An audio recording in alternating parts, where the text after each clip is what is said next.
They call me James, I reduce from the stutters. All of you lying abusers get hunted. I come with truth and the proof you discover, and I'll give it to you, then you get to running like boom shakalaka. You get to running like boom shakalaka. You get to running like boom shakalaka. You get to running like. Where you going, bro? Let's go.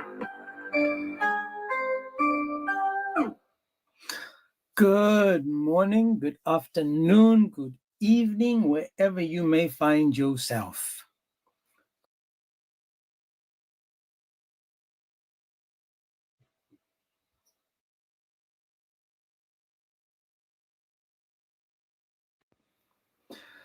Alrighty, as mentioned yesterday, I'm going to do this topic today. Muhammad is not in the Bible. Jesus is not a Muslim. Islam is paganism. Muslims can now choose today which one they would like, which one they think is true, which one is untrue. So God bless you guys. I want to just say thank you. Can't hear anything. 1 second. Let me see.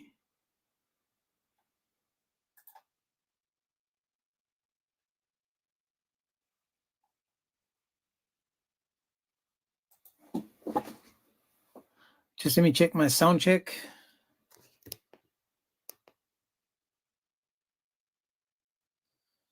Why is it not working there?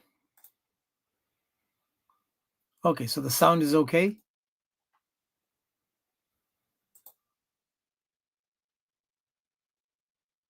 Sorry, LA, apologetics is you, my man. That's right. Please, can you like and share the stream? Like and share the stream, please. Like and share. Let's just have a prayer today for the start of this and pray that the Muslims will join. And so in the name of the Father, Son, and the Holy Spirit, I ask you, Lord, to please bless this live. Let Muslims join this live, Lord, so that we can have a fruitful conversation and let them find the errors in their beliefs and turn to see that you are the only way, truth, and life. In Jesus' name, amen. Okay, beautiful. LA's got sound, now we're good. LA got sound, we're good. So again, the reason for me changing topics is I'm not too sure whether it's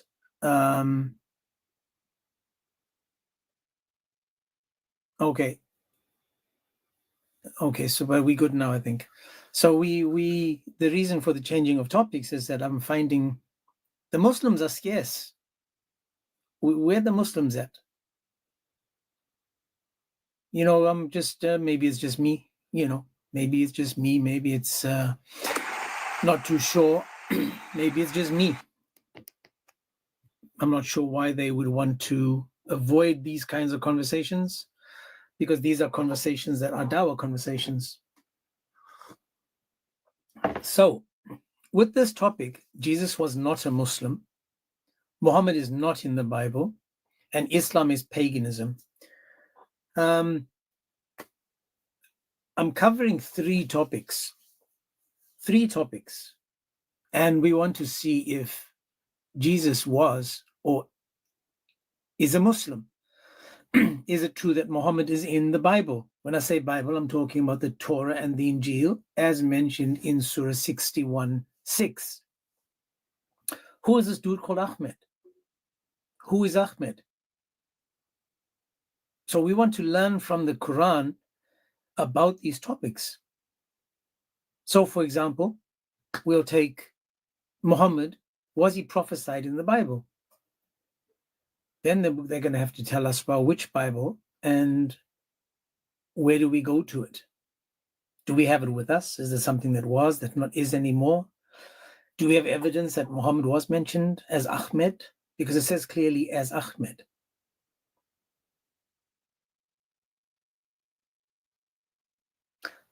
LA, apologetics, brother. I'm just a small drop in the ocean. Just a small drop. But I'm trying to be consistent. I'm just a tiny little drop in the ocean. So let's just see now. If we go back to the idea that Muhammad was foretold in the Bible, That would mean that for centuries, Muslims have tried to find the predictions of the coming Muhammad in the Bible.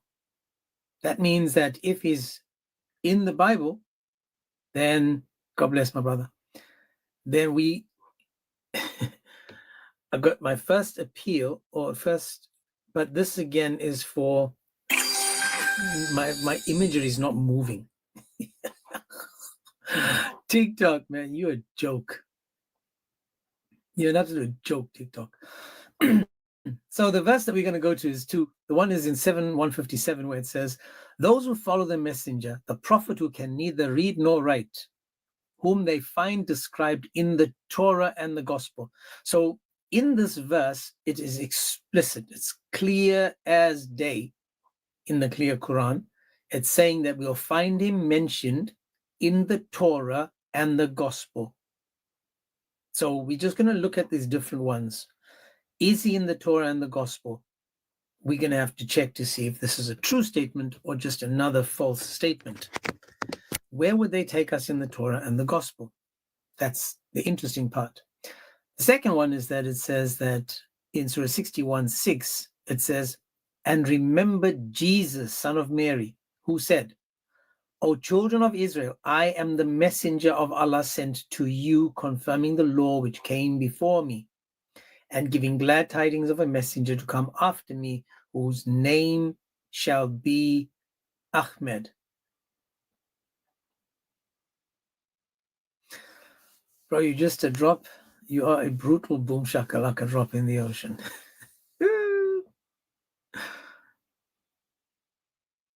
I don't know how to do that, Chris. You need to get an AI to make a 3-second loop. I wish I could have like a background with this picture and just show something moving. I'm going to have to do this investigation when I have some time, maybe after this live, because today is a quiet day for me. Or is it? Let me check this. I may have some time. I'm going to find a way to have like, I don't know whether it's lights flashing or I've seen this fireworks, this, and maybe if I can have this picture with the fireworks in the background, that would be brilliant. So now we're going to go back to what the Quran has said, and let's understand. The first part would be, well, if Jesus is mentioning this guy called Muhammad, then that would come in the Injil. So Jesus will only mention him in the Injil, according to Islam, but they also mention the Torah. So we'll need to know, well, where in the Torah do we go to find this? Now, the name Muhammad, again, appears only 4 times in the entire Quran, only 4 times. Surah 3:144, Surah 33:40, Surah 47:2, and Surah 48:29. But now we have this dude called Ahmed, a messenger called Ahmed. Now, Muslim theologians have understood this to be a reference to Muhammad. So if Muhammad was truly the one whom Jesus was referring to in 61:6, why doesn't the Quran use his actual name? Why do they go with something else? Now, there's no reason why we're not seeing Muhammad, clear as day, but they choose they choose Ahmed. Since the name of Muhammad is well, this is his name. Now, if I ever start using the word Ahmed, I'm going to talk to Muslims and go, listen, which angel came to Ahmed? They are going to say to us, well, hang on a second, it wasn't Ahmed, it was Muhammad, because they would find that to be an insult. They would find that to be an insult, me calling Muhammad Ahmed. But the Quran says that he will be called Ahmed, which is weird. In the entire Quran, he's called Muhammad. And then, what in the world? Hang on a second, guys. Yeah. So now we've got this dude called Ahmed. Let's just go with him now. Now we're going to have to see exactly, that's right, what is the meaning of Ahmed and what is the meaning of Muhammad.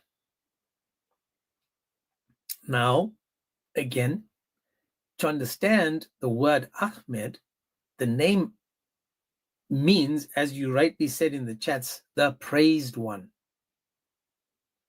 The praised one.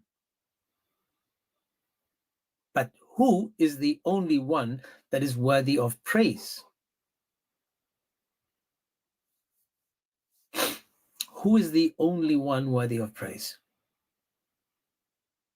Because remember, the name Muhammad is a pronoun, while Ahmed is an adjective.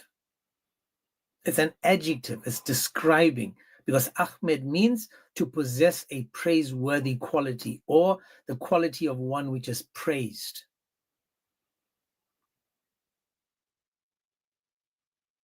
So we have to understand now, is he Muhammad? And you remember this, guys, there's a group of Muslims that actually believe that every time Muhammad is mentioned in the Bible, it points to Jesus, because Jesus is the praised one. So now we have to understand who this praised one, who is worthy of praise. Now, as a name uttered by Jesus in his own vernacular language, he would never have been the Arabic Ahmed. Now we have to understand what is being said by this, because is Ahmed only in the Arabic, or is it in another language?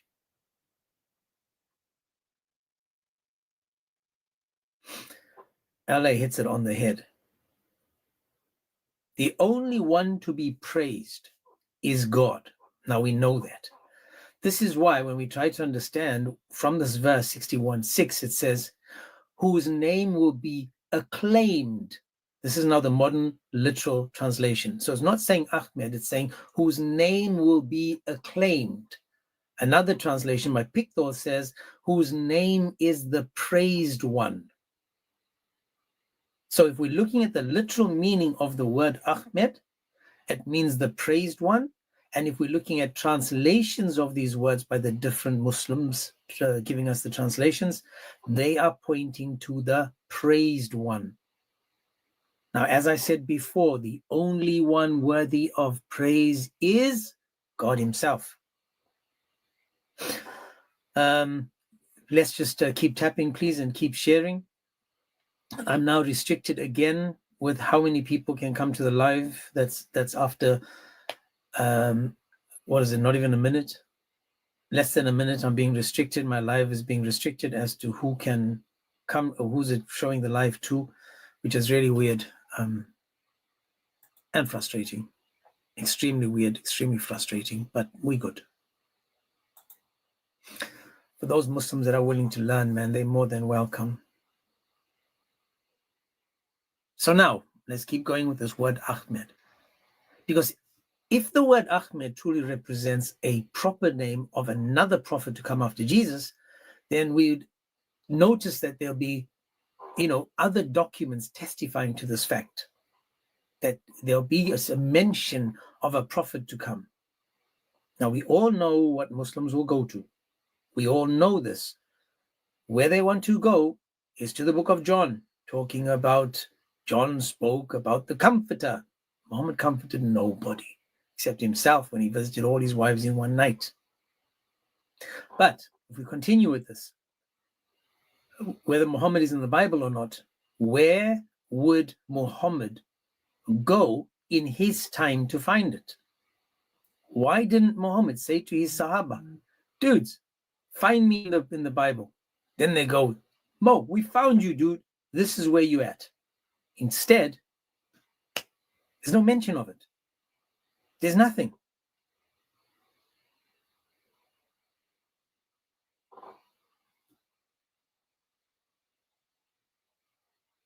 Let's see what other people have said regarding whether Muhammad is in the Bible or not.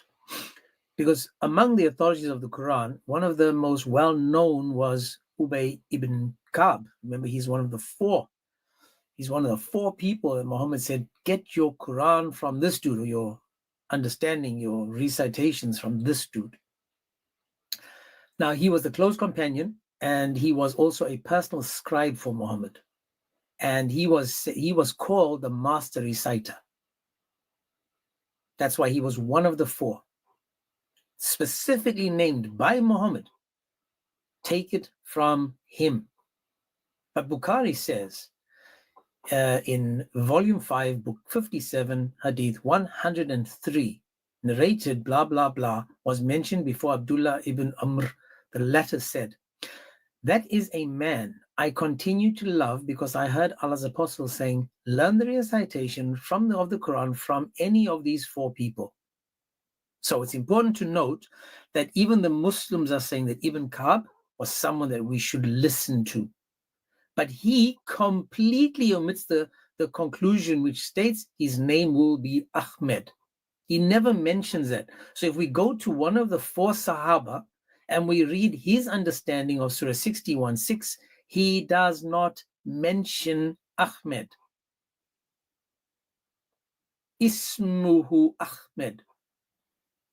And in its place, he records Jesus as announcing a prophet who would bear the seal of Allah from among his prophets and messengers.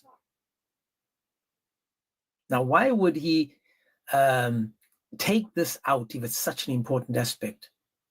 This is one of the most entrusted scribes of Muhammad. He totally omits the name Ahmed. How is this hate speech, man? Come on. How is this hate speech? How is this hate speech? Oh.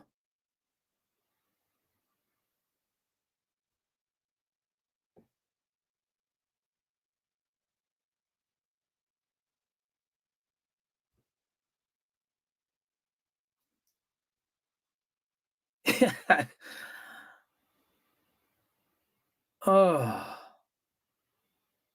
Harun, are you the one reporting the live?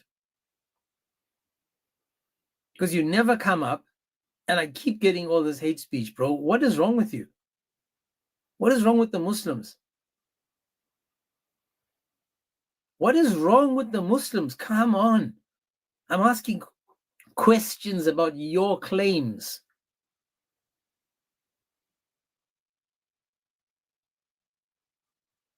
My word. Man, this is so not motivational. Anyway. Oh, let me just, please, Lord, grant me the patience. Please grant me the patience.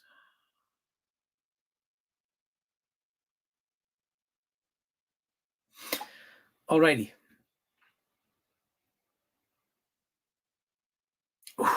Okay. Anyway, this guy, Ubay ibn Ka'b, omits the name Ahmed, does not have the word Ahmed in his translation. Well, come up and refute it, Harun. Come up, Harun. I sent you an invite, Harun. Come and refute anything that I said so far.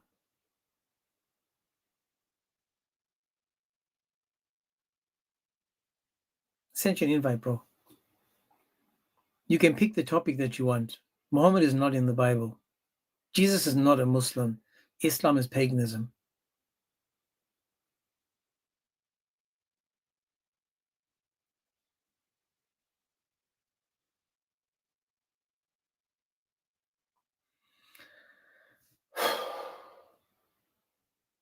So now let's just get back to it because I need to focus on this or else I'm going to get really angry. Wow.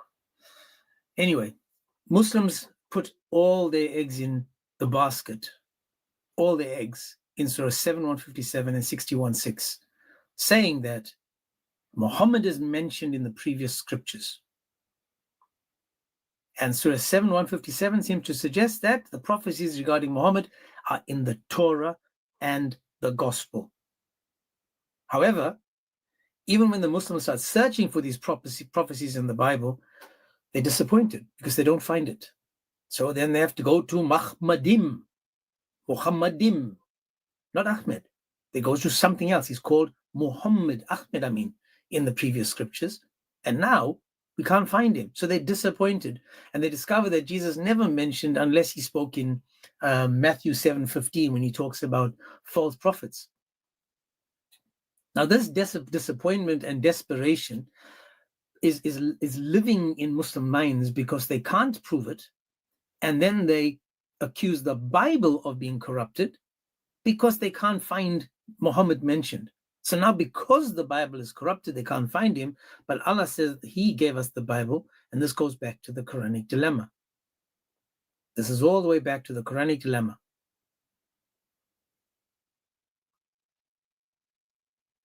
So they have to propagate lies in order to justify their failure to find Muhammad in the Bible. Now, ironically, they, hurl accusations against the Bible. They tell us that we've changed it, the Jews changed it, yada, yada, yada. But is that what the Quran says? Because the Quran itself testifies that the Torah and Gospel are the words of Allah. So all we're doing is saying, well, if Muhammad is in the Bible and it's the word of Allah, we'll find him there. But then they say, we're not going to find Ahmed, we'll find Muhammadim, not understanding what Muhammadim actually means. So in Surah 544, it says, lo, we reveal the Torah wherein is guidance and light.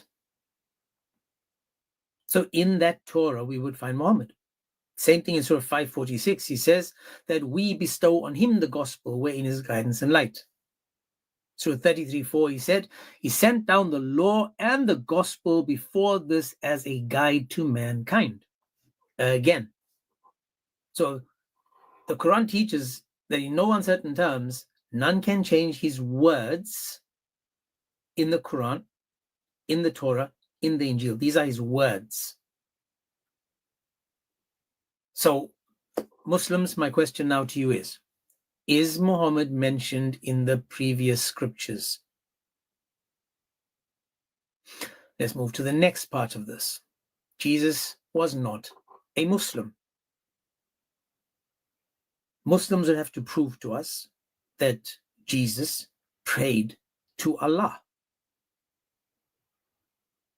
And this goes back to the problem about who was the first Muslim. Was it Muhammad, Jesus, Abraham, Adam? So this will be another boom shakalaka for them. This is going to be another problem for them because they are going against what the Quran says and the Bible says. And then my question to them is the Shahada, for example. When did the Shahada come about? The 5 pillars of Islam. What is necessary to be a Muslim? Did it change? Was it always was?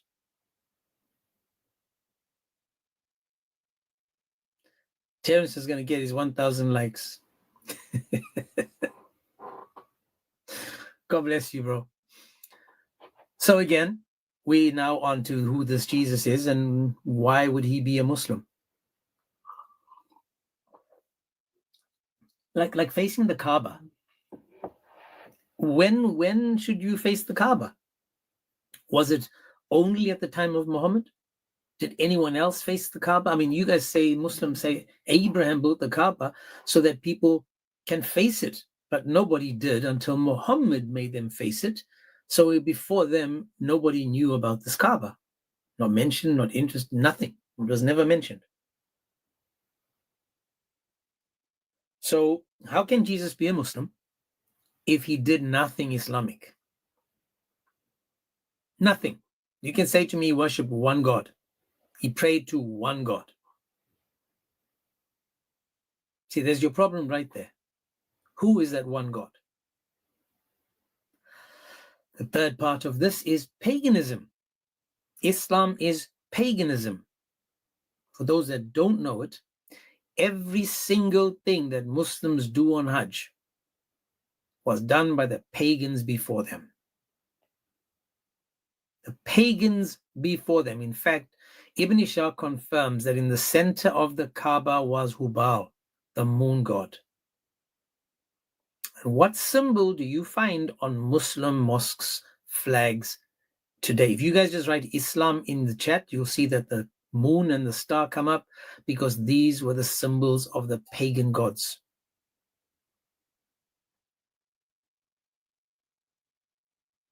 So all we know now is that Islam is not original. They just incorporated whatever that was around at the time. They put it into this one pot and they called it Islam. And there was a bit of this and a bit of that.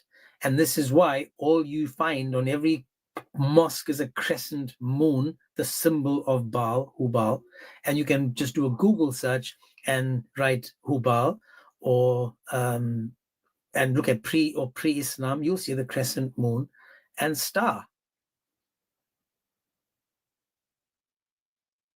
So everything they do today was done by the pagans. And if they see the pagans doing something like this today, they're quick to point to them and say, that's paganism. For example, the Hindus circling a stone, kissing the stone, touching the stone, prostrating to a stone. Muslims will say that's paganism. But Muslims, they do exactly that. And then they pretend that, no, we do it in a different name. We do it differently. You know, this was done by the prophets before. Name one prophet before Mo that did all these pagan rituals. Just one.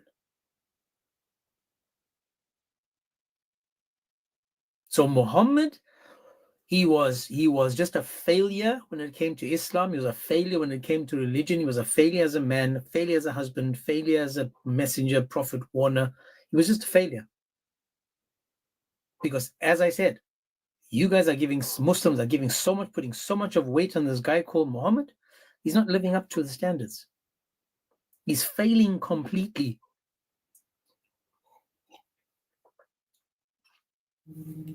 If there's any Muslim that would like to join in, please, you're more than welcome to make it make sense. You can pick any one of these three and we can talk about it. And we can see where we go with it. Because as I said so far, it's difficult for me. It's difficult for me to take you guys seriously when you are making claims, but then you can't stand for it. So according to Muslims, remember what the claim is. The claim is you'll find Muhammad mentioned in the Torah and the Injil, Torah and the Gospel. That's the claim. But they go to Isaiah. You know, Comedy Central, he goes to Isaiah. He even goes to Daniel. So is Isaiah and Daniel in the Torah or the Injil? So they go to these books like Isaiah 29 and they claim that this is talking about Muhammad. They go to Daniel 2 and 7. This is pointing to Islam and Muhammad. Deuteronomy 18:18. This is talking about Muhammad. John 14 and John 16. This is talking about Muhammad. In fact, John 1:19 to 21. This is talking about Muhammad. Song of Solomon's. This is talking about Muhammad. Each time they make a claim, they cook themselves. Because when we actually read it, it's not mentioning Muhammad. It's not mentioning Ahmed.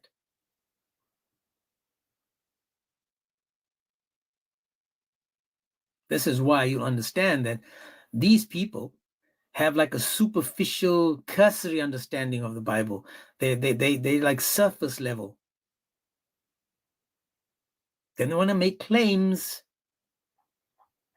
but they're falling flat on their face, and then they're pretending that they're just prostrated.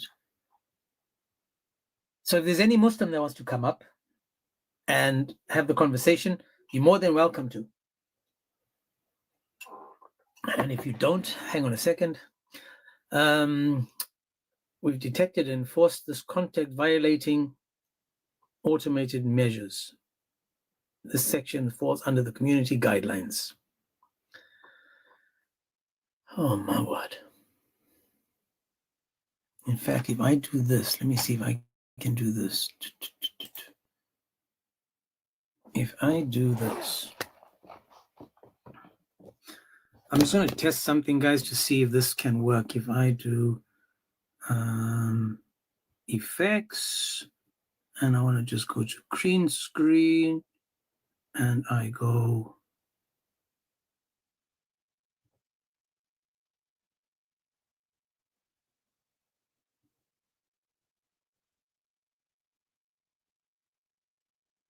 just 1 second.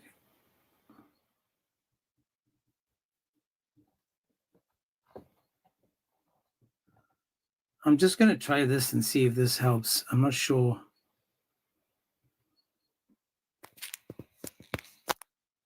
I'm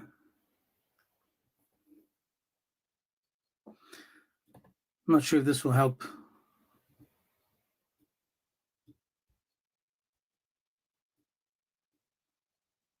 Oh, man. Yeah, okay. I think that made a bigger mess.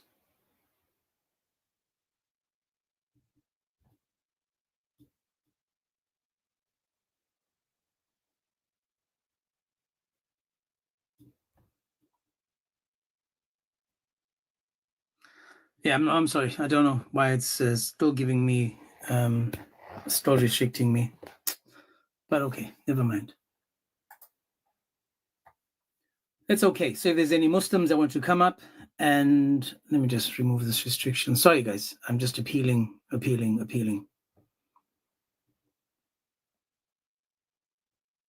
I will have to find out how to have some kind of motion when it comes to the topic or the page. Yeah. Anyways, so according to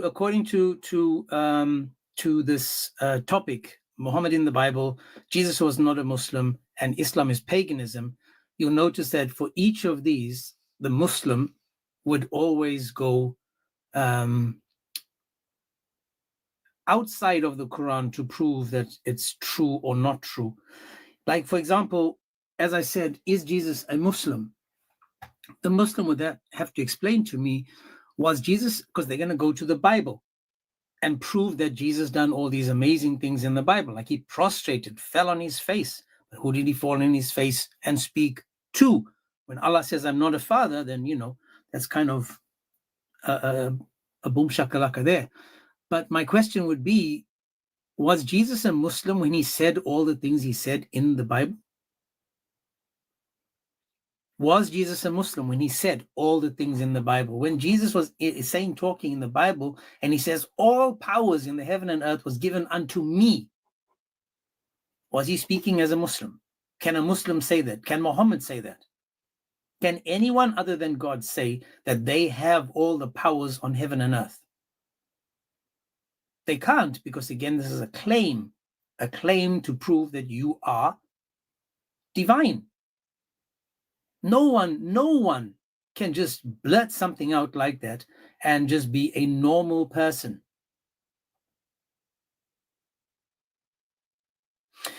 NSC says you don't believe God is a father. You see, this is why you should just stay in the chats. NSC, I have a topic. Would you like to join in the topic, NSC? You can join in the topic and pick your poison, and you're more than welcome, bro. Would you like to join? Just send an invite. Or if you like, I can send you an invite. You can choose which one of these three you want to talk about, and more than welcome. Let me send you an invite in case you can't find the button. Hello. How are you, sir? I'm doing great, and you? I'm well, my brother. I'm very well. Yeah. Which one would you like to address?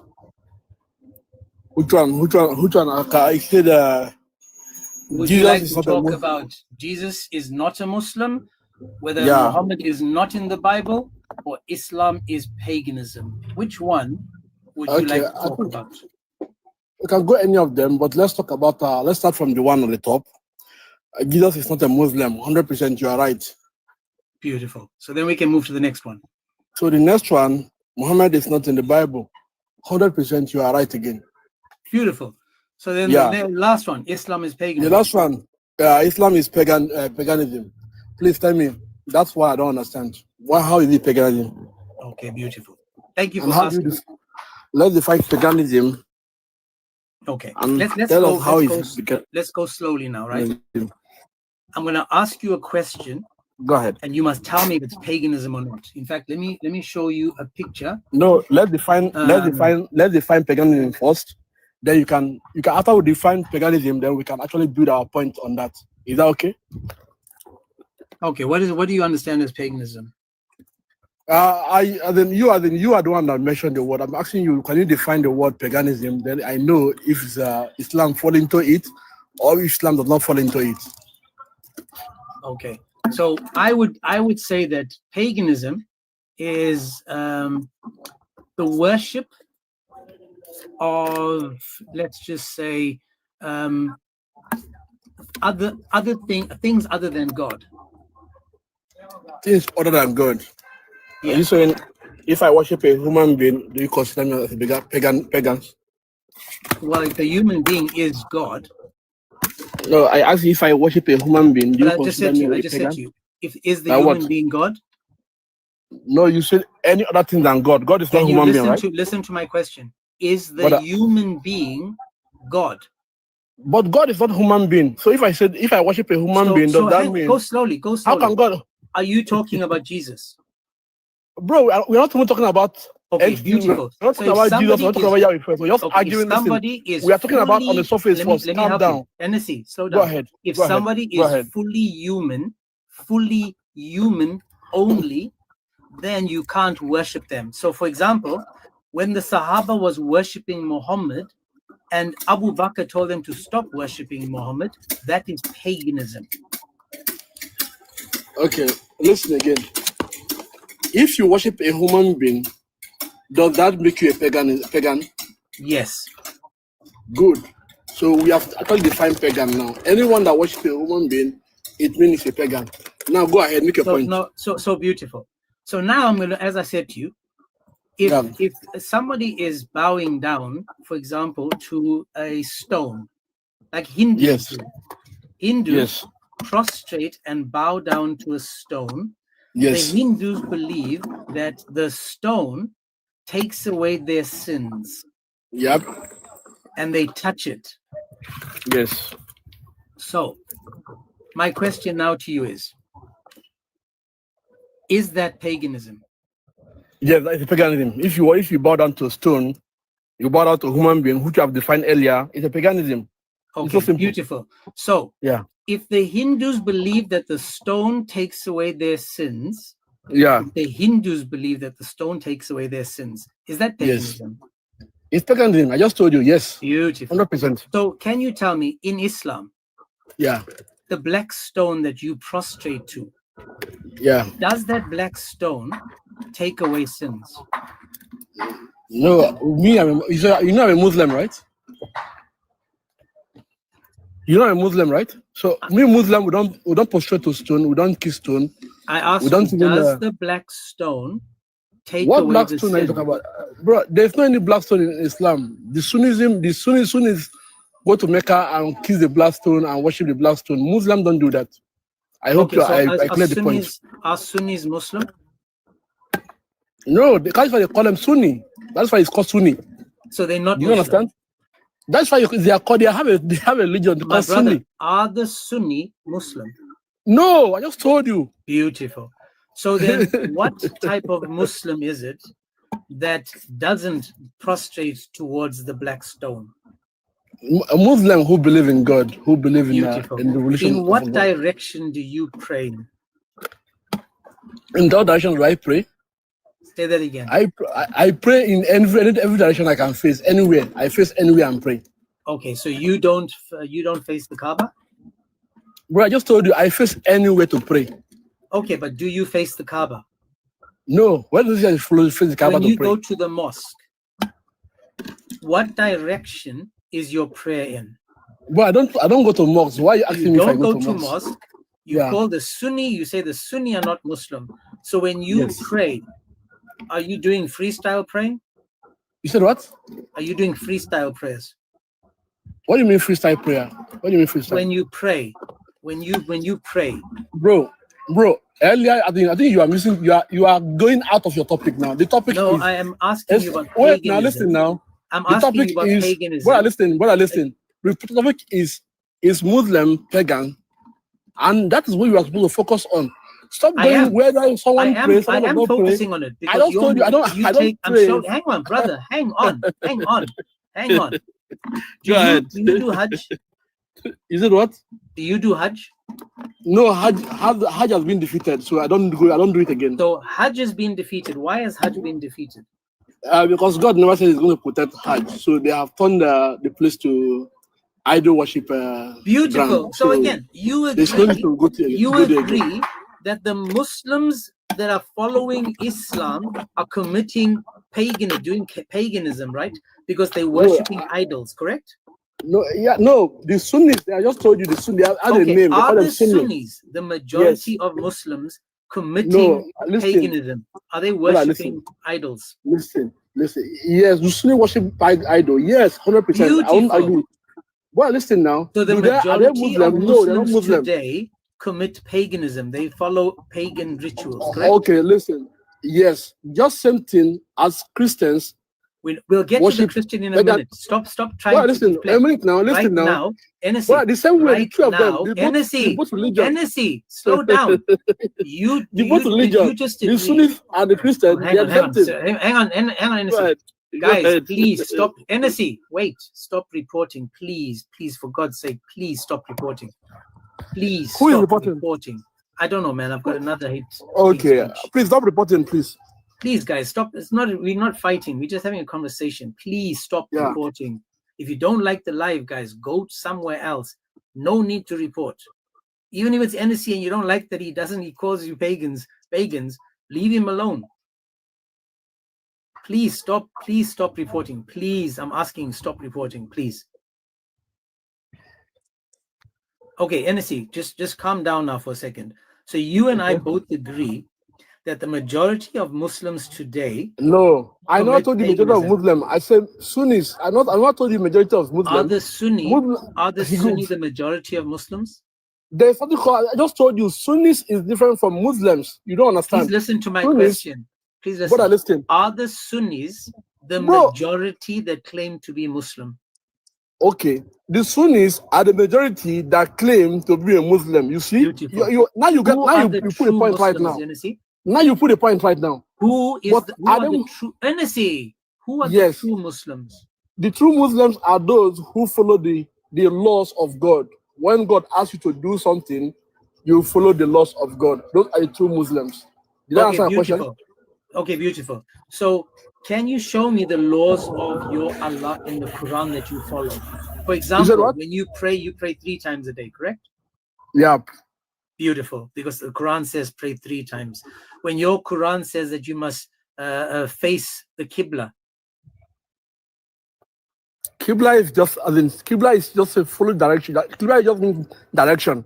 Okay. I know. What direction is the Qibla in Islam? No, Qibla is just direction. Direction, it can be east, south. Allah said, righteousness is not you facing west, south, east. Righteousness is what? Should I give you the verse so you can read? I know the verse. I'm actually glad you gave me the verse. Bro, stop.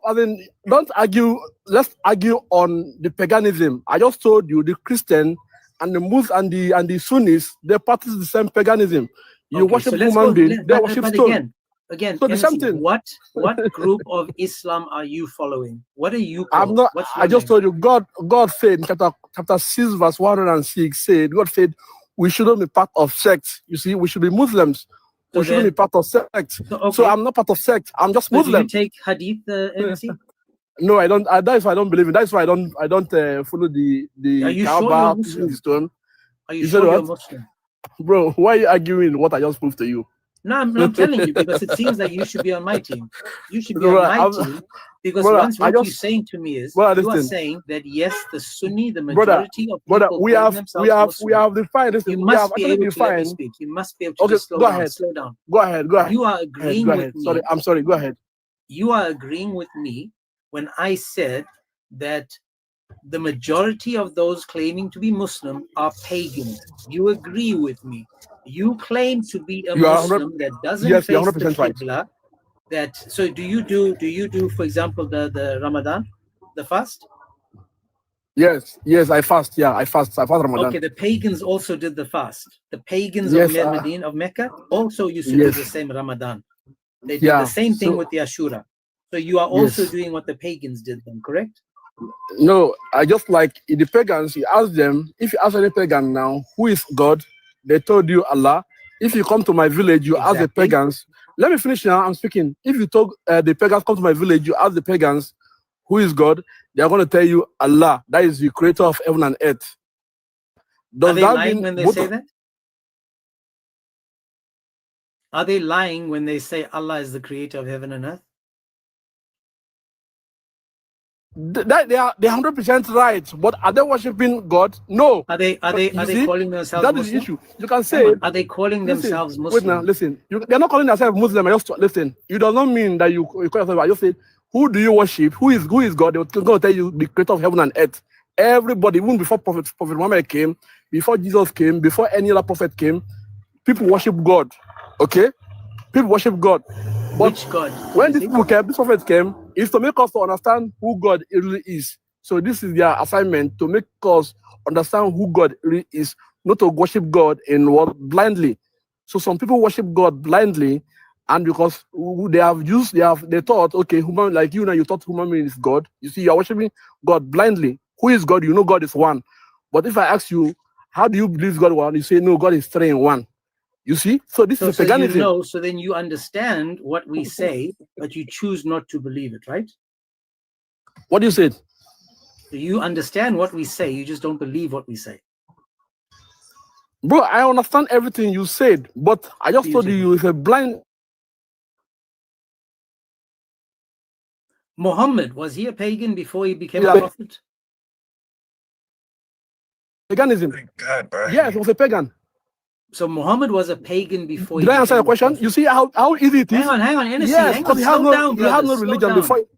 Slow down. I answered your question. Wait, yes. Listen. Yes. Muhammad was a pagan before he was a Muslim. Can you tell me, as a pagan, what did Muhammad call his God?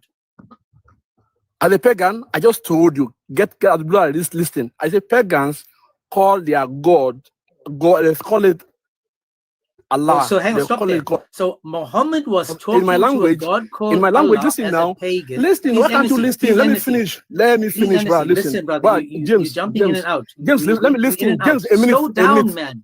James, listen, a minute. Just a minute. A minute. Okay, just let me say this again. Muhammad was worshipping, as you said, he was a pagan. He was worshipping a God called Allah as a pagan.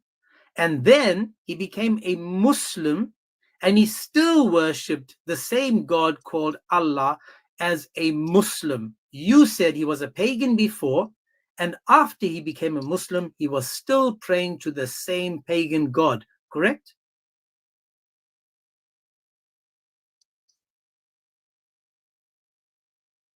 NSC, you muted. Please, I hope it stays that way. What language do you speak? Zulu. Okay, Zulu. In Zulu, what is the name you call God in Zulu? Nkosi. Yes, okay. Was that name existing before Christianity came?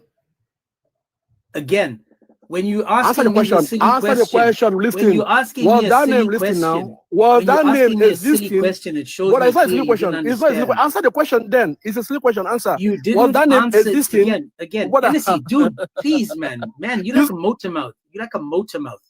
Listen again. The God of the pagans is called Allah. The God of the pagans is called Allah. The God of the Muslims is also called Allah. Is that the same Allah that Muhammad was worshipping as a pagan?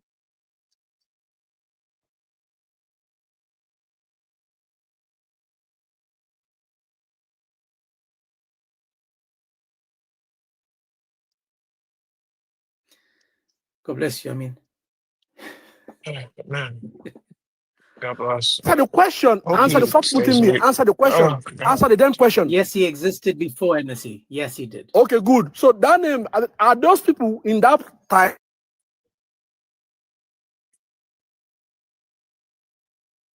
This is difficult, brother. This is difficult. Honestly, this is why I can't be a Muslim. So the God of Islam is the same God as of the pagans? You see. Is his thing going out or is it me? Yeah, he keeps falling out. Okay. Is nobody else we can talk to, James?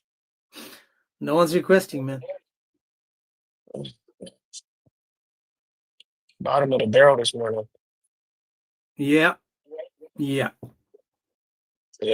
You know, this guy's related to that's right. Ultimate Fart. Yeah. Mm-hmm. Now again, so the reason I gave him airtime was I want people to see how he is even calling the Sunnis pagan, because he chose Islam as paganism. So he went, God bless you, brother. So he went to the paganism. He didn't want to talk about Jesus not a Muslim because he agreed with that. He agreed that Muhammad is not in the Bible, and he just had a problem with the fact that Islam is paganism. Yeah, so it's ironic because he's calling them, like you said, pagans. But as you brought up, which he didn't answer, that's like the majority of Islam. So the majority of your religion is, which I mean, theoretically, I guess that'd be a fallacy. Like it doesn't really matter, I guess. But the problem with his particular form of Islam is that how does he know if he's following the correct one if he's not a Sunni Muslim? That's the problem. That is a problem. So, NC, here's my question again. Please listen to my question. I can, but you got a bad connection, brother. I have answered your question, brother. No, you didn't answer. I need you to listen carefully. You said what? Muhammad was worshipping a God called Allah, correct? As a pagan. You're 100% right. Pagan. Beautiful. So as a pagan, he was worshipping Allah, and as a Muslim, he was worshipping Allah, correct?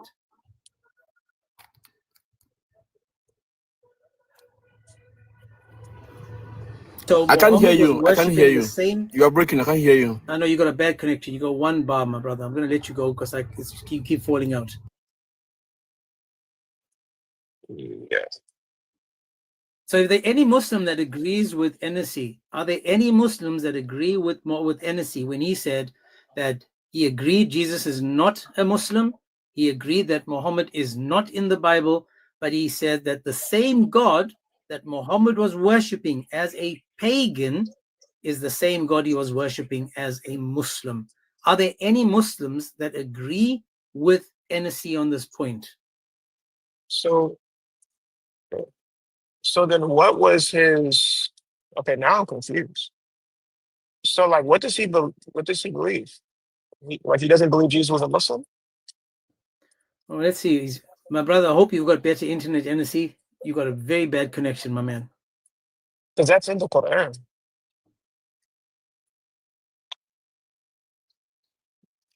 Hopefully his internet's slightly better. But again, all we're saying is that we listen to what Muslims are saying, and he's calling out other Muslims. He's calling out the Sunni. He's saying the Sunnis are the pagans. You're not coming through, NSC. I'm not sure why. Is there any Muslim that agrees with NSC that the Sunni are pagans? Any Muslim that agrees with him?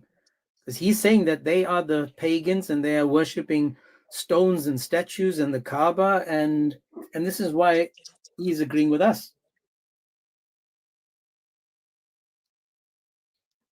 Let me see. Hopefully it's going to come through this time.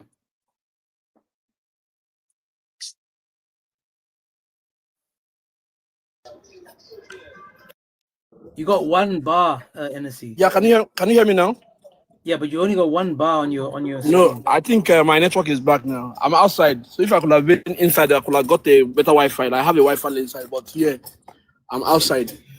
So can you hear me now? Can you just explain to everybody, please, that Muhammad was worshipping a God called Allah as a pagan, and as a Muslim, he was worshipping the same God, correct? Okay, listen. Let me use someone like Moses as an example for you, so you understand. Okay, Moses worshiped God. Okay, Moses used to worship an idol. Okay, before God, called him in your Bible. Okay, Moses, his mother, Moses' mother name was what? You know his mother. Brother, His mother. please Let go me, back to let me give Muhammad. you. You got good internet now. Don't talk about Moses. Brother, Tell me about listen. Muhammad. If you don't listen, if you don't listen, Because your you have to internet explain. is I'm daif explaining for like your you. religion.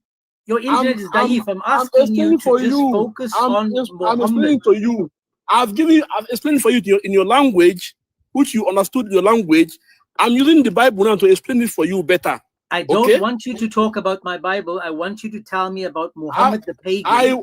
And listen, again, my man, Moses worshiping God before God called him? Good internet Answer now. the question.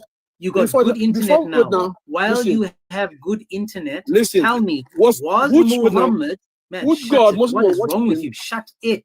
Listen again. Was Muhammad, when he was a pagan, worshipping Allah, was that the same Allah he was worshipping as a Muslim?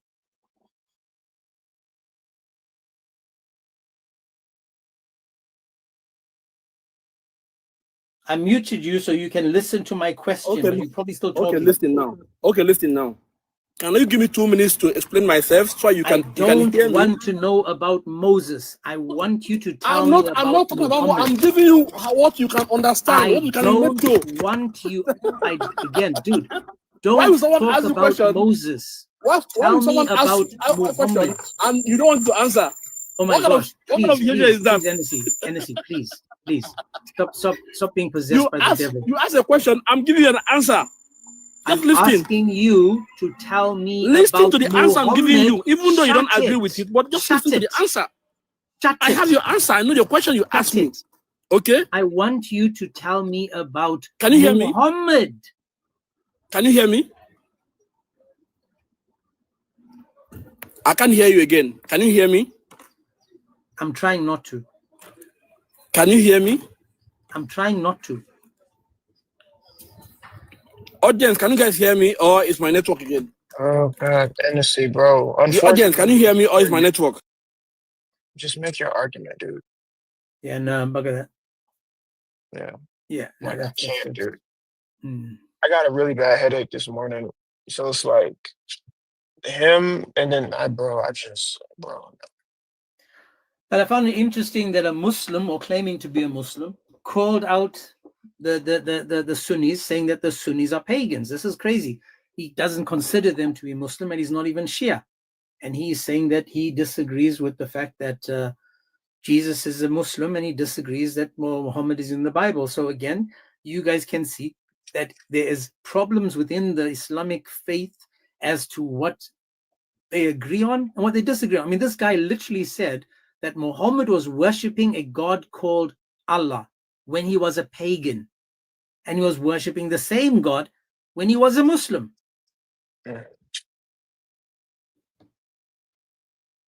Unbelievable. Yeah, this is crazy. Absolutely crazy. If there are any Muslims that disagree with what NSC said, any Muslims, or whether you agree with what he said and you've got better Wi-Fi or better internet, you're more than welcome to come up. Just notice how the Muslims themselves will throw everyone under the bus for this religion. Sid, you joke. I have to stop and get some Tylenol, man. I woke up this morning with a pretty bad headache. I hope I'm not coming down with something. It must be Islam. It can cause you to get sick. Yeah, I mean, it definitely got worse when I came into the room. I'm not gonna lie to you, bro. Like listening to that guy scream, dude. It's like you know, like when your dog hears or it sees squirrels and stuff outside, or somebody new comes inside the house that the dog's never seen before, and it just starts barking and it won't stop. That's what that guy was like, bro. And then you have to keep telling the dog to shut up. Yeah. It's hard because again, he's the type of person that is so demanding of attention. It's like Sid begging. Listen to Sid. Sid says he wants to debate us because it's been a while since he cooked us. Sid hasn't been able to cook an egg. He's just like Comedy Central, begging for attention, literally begging for attention, and then gets humiliated, and then he starts jumping up and down in his seat like he's sitting on hot coals. Literally like Comedy Central, begging for attention. You know what this reminds me of? This reminds me of a guy called Kevin Hart. For those that know Kevin Hart, he's an actor. Now, Kevin Hart will make any movie just to remain relevant. I mean, the movies are rubbish. Yeah. Just like what's this? The Die Hard guy. What was his name? What was his name? Die Hard. He's got Alzheimer's disease now. Yeah, what's his name? No, but yeah, I know who you're talking about. Bruce Willis. There we go. Bruce Willis. Yeah. Now Bruce Willis as well. He just did any movie he could to remain relevant. So these guys, Sid and Comedy Central, are just debating anyone on any topic to try to be relevant.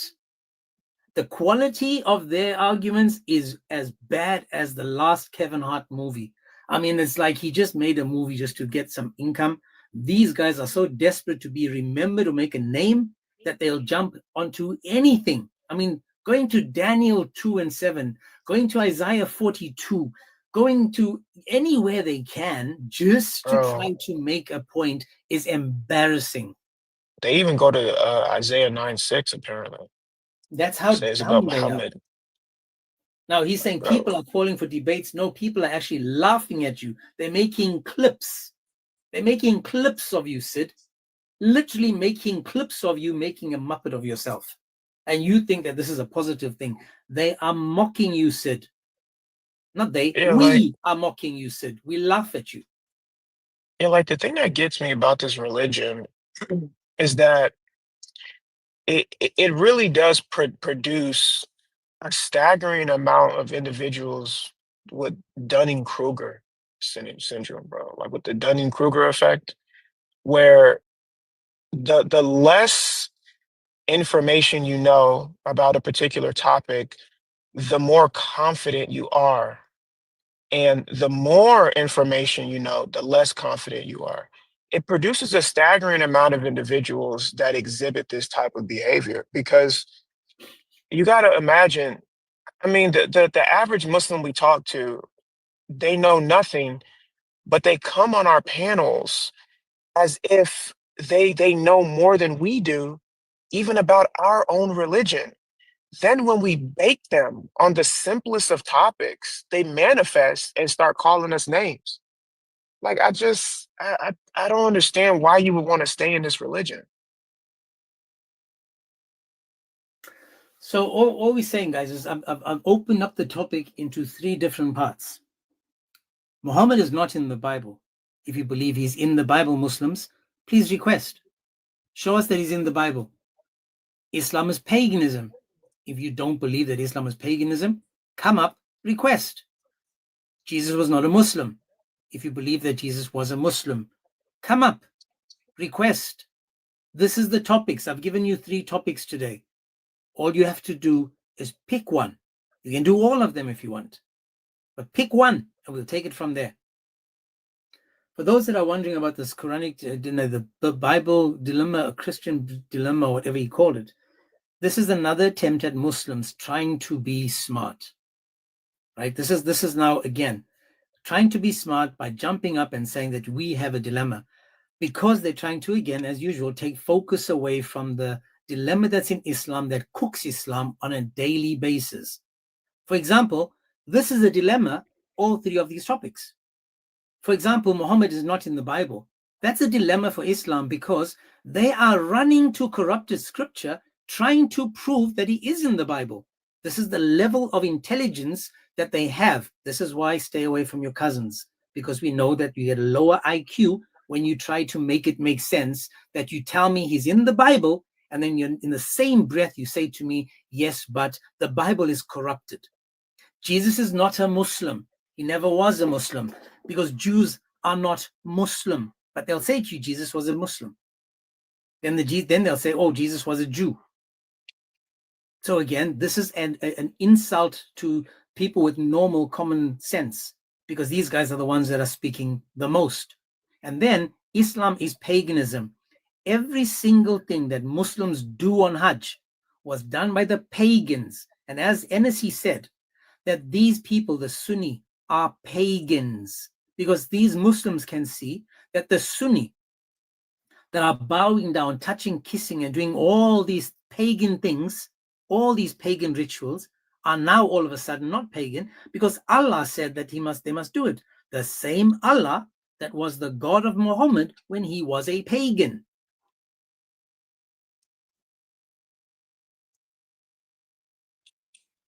It's embarrassing for Muslims, man. When the Muslims go to the Bible to prove that to prove that Muhammad is in there somewhere, and then, most of the time Christians will like go back and forth with them about why it can't possibly be Muhammad. I don't even do that anymore. I just start asking them questions about how they know. And they'll say, because the Quran says so, or they'll say, look, this passage, da da da da da. But then, as James states, you ask them, wait, but don't you believe the Bible is corrupted? And they say, yes. Okay. So then the obvious question is, how do you know this passage wasn't corrupted to say that? So, imagine a book comes after the Quran, and the book is called the Seal of Promise. And a group of people say that Allah revealed this book as supplemental material through a prophet about Muhammad. And then they say, well, this book was originally written, it talked about this guy, and it was in the Quran and all of this stuff, but it's not there anymore, so it revealed this book. Then as a Muslim, your first question would be, where does it say that in the Quran? And they'll say, well, look, there's this one passage right here, and it kind of alludes to it, but, this part was probably corrupted, so Allah had to reveal this book. As a Muslim, your first question is going to be, well, how do you know that? And you know what they're going to say? These people with this new book, well, we just believe it because the Seal of Promise says it. You would never let them come away with that argument thinking that they had a good argument. But you want to do that to us when you try to find your prophet in our book. The same book you said is corrupted. Then when we call you out on it, you say, well, I don't have to really give you any type of definitive proof. You just have to believe me. Like, an insane religion, bro. And you want us to sit here and take you guys seriously. No, we're not going to do that. And the craziness is that when you have this topic, you'll notice these are the things that they have on their stages. Exactly. So I'm asking them to join. I went on a stage yesterday, the day before. I literally entered the live, and was muted for the entire live. I literally just sat there thinking, let me just hear the arguments back and forth. I get muted for the entire live. I didn't write anything because I go in there just to sometimes just listen. And then they would start cussing me out, calling me all these names while I'm thinking to myself, wow, such a weak bunch. Just talk about whatever you're talking about. You don't need to attack me. I'm just listening. I'm nothing. I'm just sitting down there listening. But they can't. Yeah. Exactly. Crypto, how are you, sir? Oh, good to hear you, James, brother. Are you not having your bread butter pudding this morning or lunchtime? No, sir, no, not today. Bro, I'm so fed up and tired of hearing these debates, right? Because I think it's so. I mean, why does the tone have to be so? I know it's not coming from the Christian side. It's definitely coming from the other people's side, the Mohammedans. Yeah. When you try to tell them the facts, and I don't know what it is. Is it an evil spirit or something that you're coming up against? Because Paul said in his letters that you're not dealing with flesh and blood, are you? You're dealing with spiritual entities.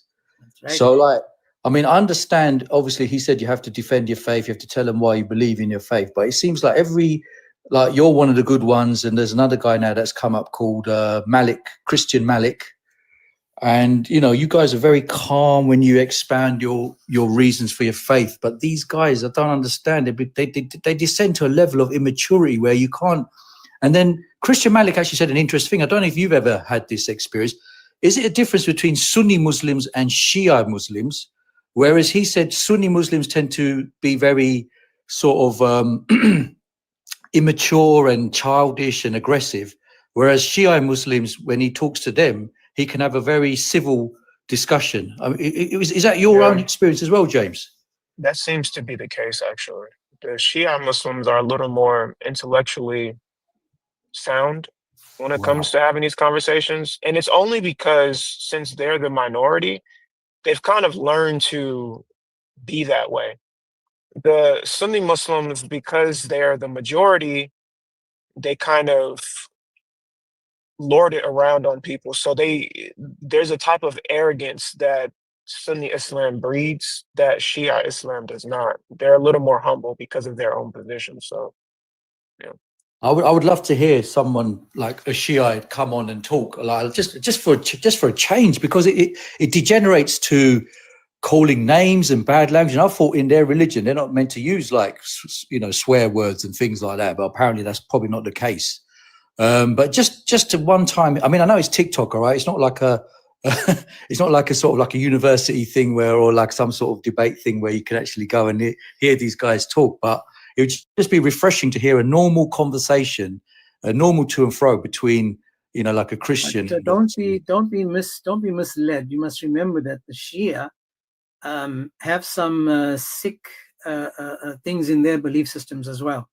As Amin just said, the reason for their humbleness is because they are, like us, are being persecuted by these other Muslims. So they are trying. I mean, this is why they humiliate the Sunni, especially with the Hadiths. They humiliate them. So we used to have Sunnis come up and join, but the enemy of my friend is still not my friend. So we need to be careful that we're not, associating or making a partnership with people just because they're the enemies of the enemy. We need to understand that they are all in the same pot and they're all going to hell in a basket if they don't shape up. But I agree with you that they are different when you speak to them. They're calmer and more polite. But remember that in their belief, you can still grape a child when she's born. You can still, there's evil stuff in their belief system. So the enemy of my enemy is still an enemy. Mate, and also like how do you sort of like come back to your base level? Because I know it's not easy, like when you encounter certain individuals. I mean, what I'm trying to say is, how do you sort of like? I'll give you an example. Yeah. See this guy in the chat called DJ Don, MK Don. So sometimes when I get so frustrated, and I've learned to discipline myself to the point where I can look at the chat, and DJ is always the one reminding me to shape up or to, watch the language or to watch my, because again, you get to the point where, as I said, I love the Harry Potter movies, and I love the fact that the Dementors that suck the life out of you is just like a Muslim. They drain you of everything that's good inside of you and leave you with and leave you empty. So I get constantly reminded by strong people around me to just be careful what you say and what you do, because again, it has consequences. And I think that these lives are extremely important because this is good information. I'm literally asking questions with the idea of not having a debate, but a conversation. I've said from the beginning of time, since I opened up these lives, these are normal conversations with normal Muslims. And we're just exposing what their belief is, because they don't know really what to believe. They are told what to believe because they've never read the Quran. Really appreciate your knowledge, man. I mean, I don't know how many years you've debated these guys, but you ever come to England, brother? You must have been to Speaker's Corner, no? Or not? Yeah, I lived in London for a fair bit, so I'm not too far from there. Well, yeah. One day, I'm going to share with you guys what I did on my last trip to London, because I spoke to the Dawa guy, and I mean the biggest Dawa guy in Leicester Square. Yes. And the guy with the big muscles, yeah, the big muscle guy, the tall one. No, the skinny one. And then they tried to bully me, but one day when it's settled. Right now it's still early days, and yeah, my wife and kids were not happy with me, but that's all good. Yeah, I've actually been under the radar. That's right, dude. I've actually flew under the radar at Speaker's Corner. Threw in a few questions, had to choose people that weren't filming. So yeah. But all the big boys always got cameras with them, so I had to be careful. But do you think, James, as well, is it essentially a spirit behind these people? It has to be a spirit, isn't it? When you hear them getting, I know when you guys, I love it when you guys explain and then you tell them to calm down, relax. And then I'm thinking to myself, there we go, man, that spirit's arousing inside them now. Yeah, it's hard trying to keep yourself calm when you can see people are just being evil. Yeah. I mean, it's the same thing that, Jesus says to be wise as a serpent, but to be as gentle as a dove. Not because, God is telling you to be deceptive, but I mean, dealing with people in the world, you have to be wise. But you can be gentle, as Christ said, in dealing with them. But sometimes that means like not engaging with them when they get to a certain point. That's how because I mean, they're just going to bring like the worst, ridiculous stuff out of you, dude. Like these guys, I mean, if Satan is real, which he is, but I'm just saying for people who don't believe, if Satan is real, then he has to have people that follow him. And our scripture says that Satan is the father of lies. So, I mean, if these guys are constantly lying to you, then who is their father? So it's like you have to arm yourself every single day when dealing with them. Most of the time, as of late at least, I don't have the energy, man, to sit here and have a back and forth conversation with these guys. If they're being dishonest, I just drop them. But Real. God gives everybody, different types of gifts and patience, and He didn't give that to me. I can't deal with it. Well, let me just jump in there for a second. So this is what I was told by someone that was, this just what everyone's more akbar than me when it comes to. I just read, but those that have knowledge said, if you drop people, you're hiding what they actually believe and what they say. Let them expose themselves, because the more they talk, the more they cook themselves. So, and then it's embarrassing to the others that are calling themselves Muslims. So like NSC totally humiliated and destroyed the Sunni belief by calling them all pagans. He calls himself a Muslim. Now, we haven't really gone into his type of Islam, but he, as a Muslim, is saying that, guess what? Yes, Sunnis are pagans. He agreed Jesus is not a Muslim, and that Muhammad is not in the Bible. So he goes against the claims that Muslims are making. So all we have to do is let him explain himself just a little bit more so that he can destroy Islam the more they speak. But guys, let's get back to the topic. Scripto, thanks for coming, my man. You there? I was going to get back to the topic. A few words of you, brother. Thank you very much, both of you, and God bless. God bless you, man. No worries, man. God bless. Take care. Now, Muslims, if there's any Muslim that wants to come up and prove to all of us that we are wrong, that Muhammad is mentioned in the Bible, he is in the Torah, he is in the Injil, guys, please come up and make it make sense. If you believe that Jesus is a Muslim, please prove me wrong. If you believe that Islam is not paganism, again, please prove me wrong. And again, notice, I'm allowing you guys to pick the topic today. I'm allowing you to tell me which one of these three you are the strongest, you're the most experienced on, and just come on up, guys. Yeah, the first prompt about Jesus being a Muslim, that was always a really interesting topic for me because they're taking like a revisionist approach to history. where would they go before the Quran to know that that is true? That's Nowhere. right. You can't prove it from the Bible. You can't prove it from the Torah. You can't prove it from historical sources because those same books you go to say Jesus was a Muslim says the opposite. So, I mean, that's another one where it's just like we kind of just, if you're a Muslim, and I'm just going to be honest with you guys. If I was a Muslim, if I was like one of these Dawa Muslims, I would probably just affirm positions knowing that I can't prove. I would just say, like, yeah, I believe that Jesus was a Muslim. However, I can't prove it. I mean, I don't know why they just don't come and do that. At least we could have a more honest conversation, but they just insist on lying about just the most ridiculous stuff. Just want to say this as well. So, Speedy, on your live, you've got like 4 Muslims that insult and attack and try to belittle Christians. Why don't you ever invite them, Speedy? You saying, let somebody else please cook James.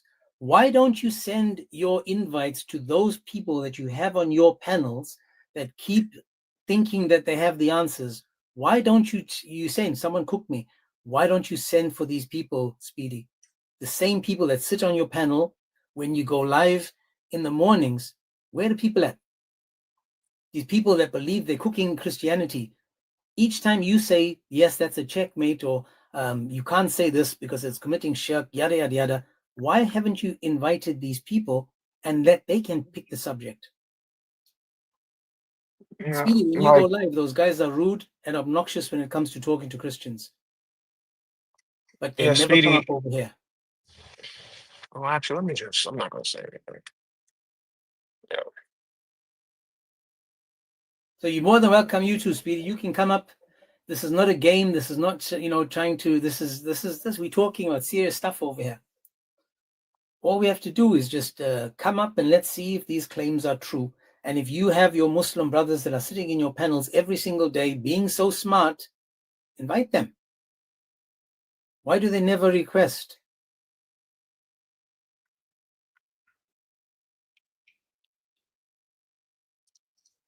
James, out of, I think it's coming up on a year that you've had this channel, because I think we started this channel last January, right? January this year. Yeah.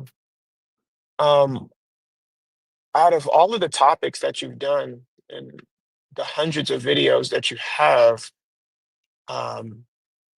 what do you think is what do you think has been the most effective topic? For people to it depends. I look at it like this. The one where we talk about women in Islam, I think that has caused a lot of problems with just how the men jump up to defend Islam, not the woman. And then you've got the one with the free will that does not exist in Islam. I think that's also one that totally destroys the lies that they were told. The best one I've seen you. Yeah, that one is just too sophisticated, bro. Like, I mean, it's a great topic, but dude, they cannot track on that one. Like, and to be fair to them, I don't blame them because sometimes I can't even track because there's a heavy historical aspect. Sorry, excuse me. There's a heavy historical aspect when it comes to that topic. So it's like if you don't have like a basic grasp of history, it's going to be difficult. But once you get it, it's probably the strongest argument because it's definitive proof that, bro, this can't be from God. But I think like the strongest topic that you've done that really gets people thinking is there's a topic you did called, and you labeled it something like what is the wisdom in Muhammad marrying Aisha? Yeah, that one, bro. Yo, it's like because you're giving them what they want, right? You're like, okay, like look, we accept that you accept that this happened and that you don't have a problem with it. Okay, fine. Can you tell us why? What's the wisdom in this? And they essentially stumble and they say, well, actually, we don't know. We just affirm that he did this. It's like, bro, so you mean to tell me that one of the most craziest things in your religion, you don't have, like, you don't at least have an answer for it. You just affirm that Allah said to do it, so he did it. That's just crazy, bro. That's crazy. Yeah. Guys, please, on the YouTube channel, the Agents 007, the Agents 007, if you can please follow me on the YouTube channel. As we can see, we are nearly 1 year into this channel. 1 year into this channel. I started in January of this year. And we are happy with the progress. We're happy that people are joining. There's almost 100 people on the YouTube when we go live on a daily basis. It still says that only half of you are subscribed to the channel. So guys, if you can, please just subscribe to it. That would be brilliant. I would appreciate that. Thank you so much. And those that are not following me on YouTube and on TikTok, please follow me on TikTok. Same name, James 007, 00.7 on this account, please. And also, Amin, in his bio, you will find the link to his YouTube channel, where he's doing amazing work there, doing all the reading for us. All we got to do is just listen to what he says. And I just want to say that coming up on 1 year, we'll celebrate on the 1 year in January. I think on that day, we'll do any topic that we do, any topics that we've done, we can go to it. So please, if you're not following, follow me on this YouTube channel. I would love it and appreciate it. Thank you so much. Just subscribe to it, please. We do all these topics. I do them Monday to Friday, sometimes on the weekends if I have time. But the thing is that all of the topics we do are the claims Muslims make. I am not saying that this is me. This is what Muslims have said. Muslims open lives saying Jesus is a Muslim. I'm saying he's not. Muslims say Muhammad is mentioned in the previous scriptures. I'm saying he's not. I'm saying Islam is paganism. Muslims are saying it's not, unless you NSE. So again, I change the topics all the time, so that we can see that I'm not just a one-hit wonder. I am looking at what Muslims are saying. Muslims are claiming. Muslims are presenting. And we are saying, well, let's talk about it. Speedy, bring the Shahada. Let's do the Shahada now, Speedy. Come up and give me the Shahada. You know, James, you basically turned into a Christian prince. Me? No, seriously. I mean, in terms of just like your knowledge on the topics, I remember when I first started like really getting into this and I was introduced to Christian Prince, I bought, because he has like 4 books out. I bought all 4 of his books and I was just reading them like in my leisure time because, you know, the topics are interesting. Have you ever thought about doing something similar? No. Like writing?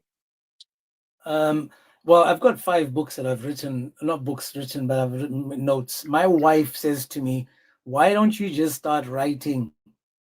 Yeah. Put their books together and, put it in order. Because what I've done now, funny enough, and the good thing was my internet, my Google Drive is full. So I've had to now put them onto my computer as, files. So I've actually sorted them out now as files. So I could now just start going through the files and, but man, it's a lot of work. Yeah, that's the only bad thing about writing. Like, it's not hard to write it. It's just hard to organize it.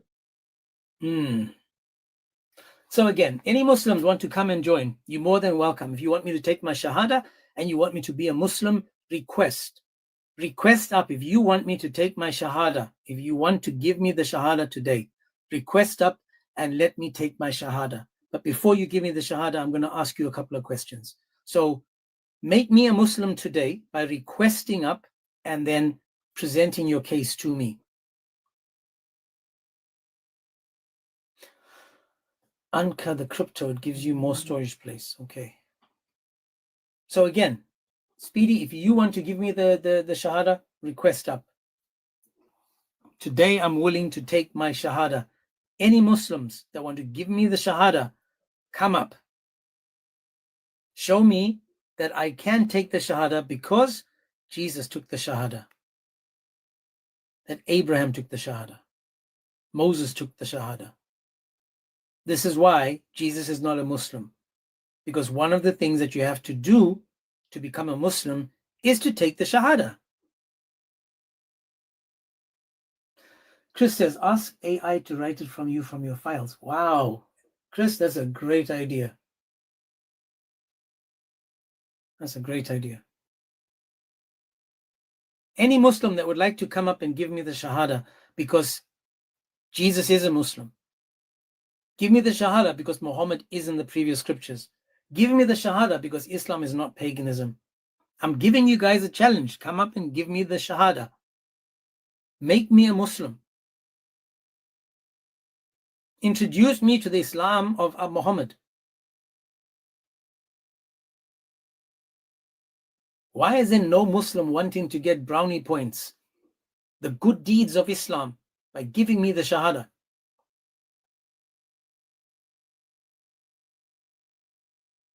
Let me just explain to you guys a few more things when it comes to Muhammad, because again, remember this, Muhammad is again claiming to be in the previous scriptures. He goes to the Jews and he asks the Jews, he says, listen, man, do you find that Jesus mentioned me? So Muhammad was in doubt. He's double checking. He goes, do you find in your scriptures, the Jews, that Jesus, who has nothing to do with Judaism because the Jews deny Jesus, has mentioned me, Ahmed?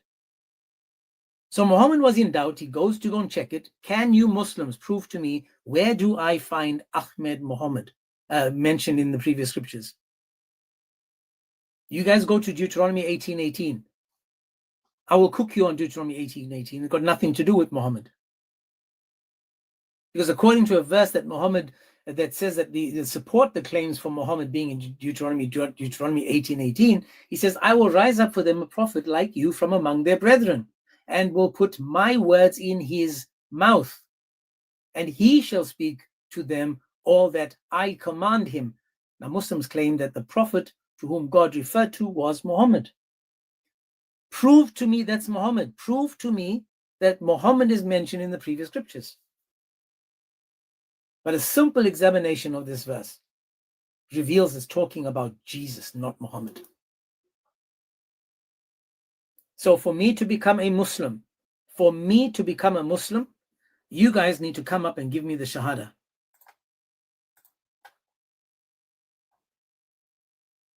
For anyone that wants to make me a Muslim, come up, give me the Shahada, and let's see if it's true.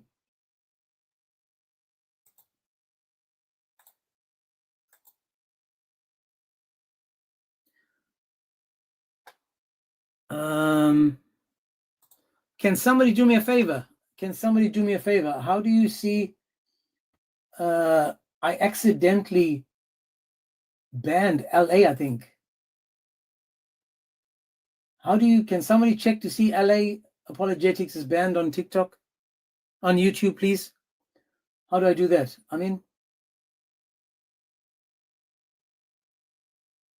How do you find, oh my goodness, where do I find him?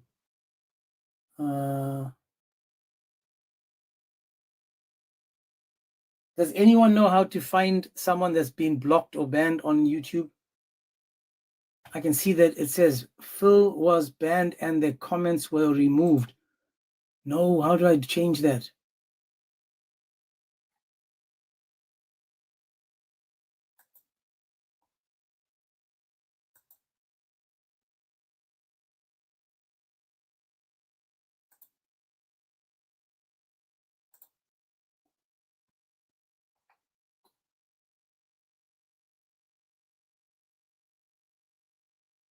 Okay, it's only a minor timeout.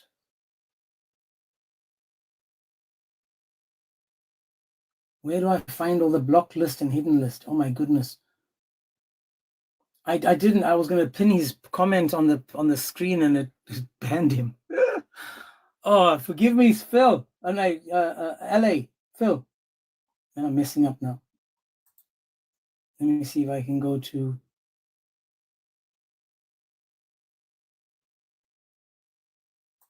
YouTube studio. Sorry, 1 second, guys. But again, if there's any Muslim that wants to come up,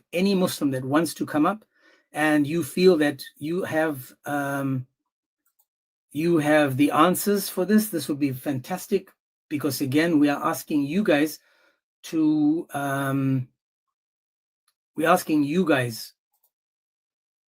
let me just see if I can find this. Permissions, promotions, general. Oh man.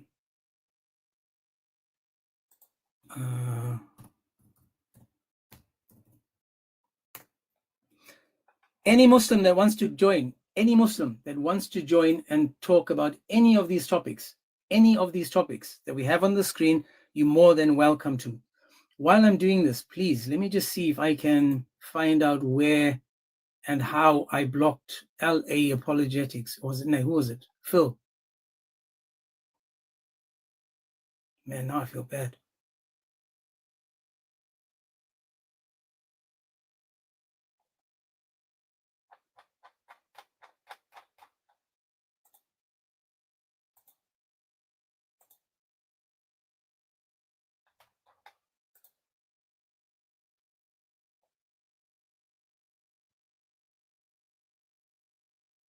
Go to Phil's name in the chat, press 3 dots. Let me just see if I can find that. I think I deleted all his stuff.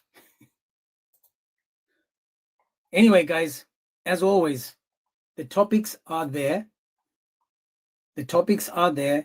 We're inviting any Muslim to join in on the topics.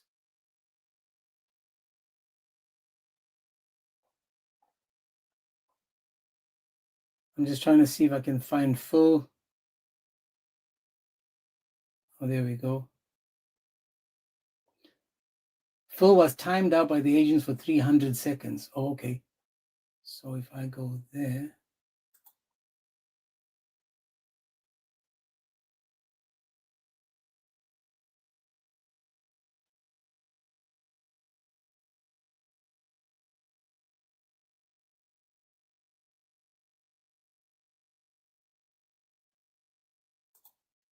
Oh, 300 seconds, you should be back. Anyways, as always, guys, we do these lives with intention to introduce Jesus to these Muslims, to introduce Jesus to the Muslims. By going to Muhammad is not in the Bible, we are going to verses that point to Jesus, If we go to Jesus is not a Muslim, it proves that Jesus had nothing to do with the God of Islam, nothing to do with that. And if we go to Islam is paganism, then we have to see what Jesus was. And who did Jesus believe in? Who did Jesus pray to? What Jesus was. And this is why all these topics, all these things that we keep on talking about, Muslims struggle with. Muslims struggle with this kinds of, and I thought that this would be, again, me opening the door to Muslims saying, come and join and make it make sense. Okay, Phil is back. Phil, I apologize from the bottom of my heart. I accidentally muted you, bro. Phil, I accidentally muted you. Please forgive me for that. I tried to find you, bring you back. Phil, forgive me. Forgive me. Forgive me, Phil.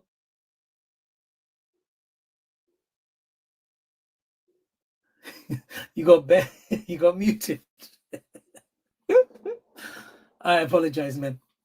Come on, guys, Muslims, I know that you're there. I see you guys coming in and going through this live. The question is, do you agree that Muhammad is in the Bible or the previous scriptures? There must be one of you that's, confident enough that hold your own lives, that have the answers. Do you Muslims believe that Jesus was a Muslim? If you believe he was a Muslim, please request. Let's have that conversation. If you believe that Islam is not paganism, please, again, join in. You know, I think what I'm going to do next is these are like academic conversations. These are like probably, you know, I need to go back to something about women in Islam. What is it? I had one that said, which one of these is not is not allowed in Islam?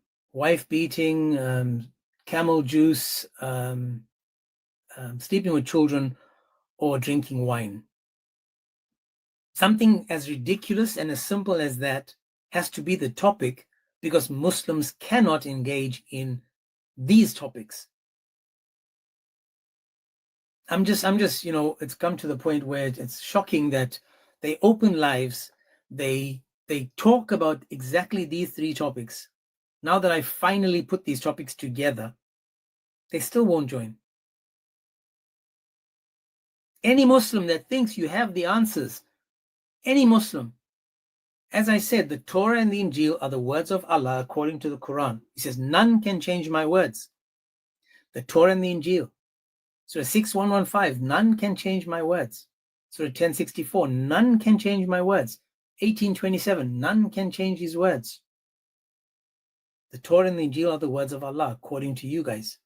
So if Muhammad is mentioned in the Torah and the Injil, we'll find him there.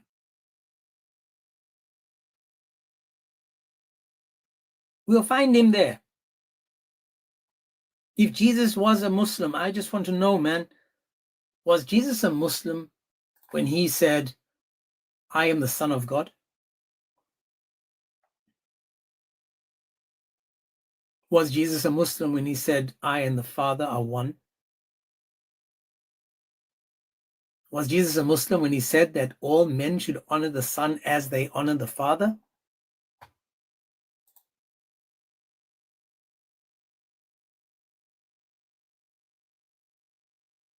So Phil, since he's back, he said, Quran, the KCU talks about incest in Islam. So, you know, this is another topic, incest in Islam. Marrying your cousins. Does it lower the IQ? Should I have another topic where it's going to be like totally nonsense?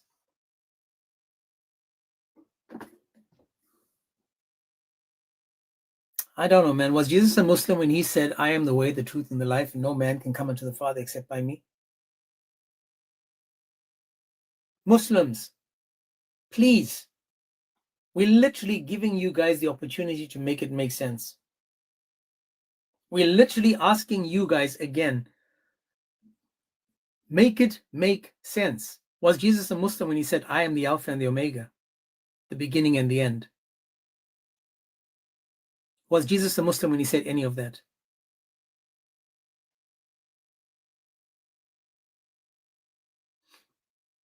I just saw that Brother Maverick is here. I haven't really spoken to Brother Maverick. There's a few brothers that are doing really well right now on YouTube, TikTok. And I'm just so grateful to see new names, new faces, new people. Because again, as I keep saying to you guys, we all doing this together. We are all in this together, and we are sinking this ship of Islam from different angles with different approaches. Different angles, different approaches.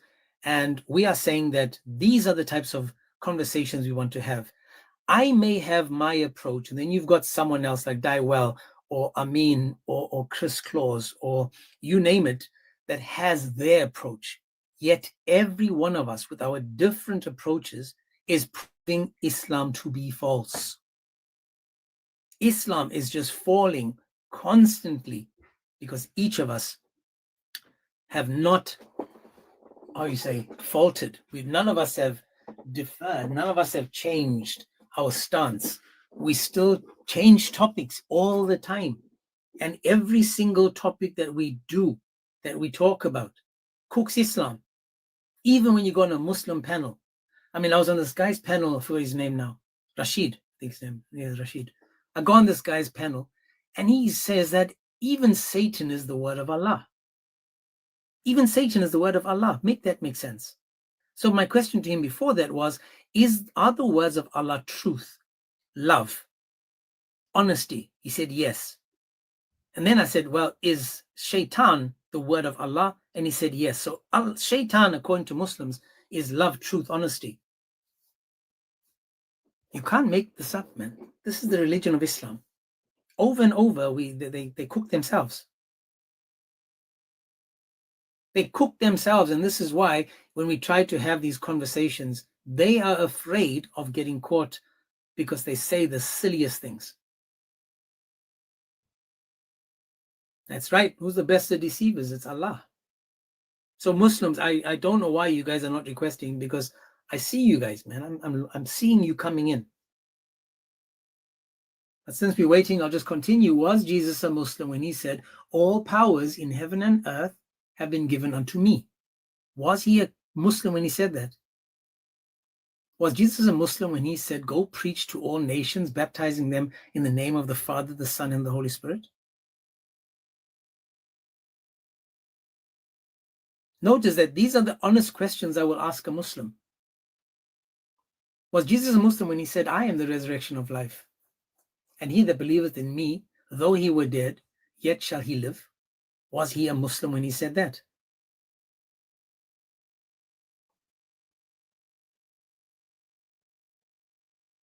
Speedy, go send a SOS, brother, to your Muslims and bring them, man, because this is embarrassing. This is truly embarrassing.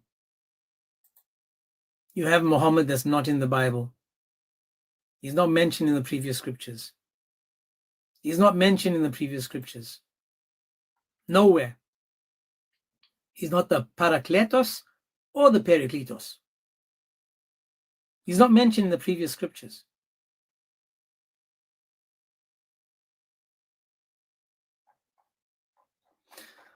Maybe we should go back to the other topic that we can talk about women in Islam, and we can focus on Muhammad, and we can ask Muhammad, for example, whether, as Amin said, what was the wisdom? What is the wisdom of Muhammad sleeping with Aisha, marrying Aisha as a child? I will go to the topics you Muslims want to have. The reason I can't come to your lives is because I get muted and then I get dropped and insulted on your lives. That's why I hold my own lives and I use the same topics. And over here, you're more than welcome to join in. For those that don't know about Islam and paganism, let me give you a quick heads up about Islam and paganism. So when you go to Islam and you look at the god, the pagan god called Hubal, you'll notice that that is still one of the things that, let me show you guys this. So in Islam, in Hinduism, see the stone? They're circling the stone 7 times. See this? They circle this 7 times. See this? This is the pagan Shiva Yoni. This is the Vijayjay of Shiva, with the stone in the center that they bow down and kiss and touch. And see this? This is Islam. So you put these two together. This is the stone inside Shakti's Vijayjay. Hang on a sec. This is the stone inside Shakti's Vijayjay. And look, they are helped in this Vijayjay shaped looking thing because this is paganism. This is paganism. Islam and paganism. But they'll say, nah, that's not paganism.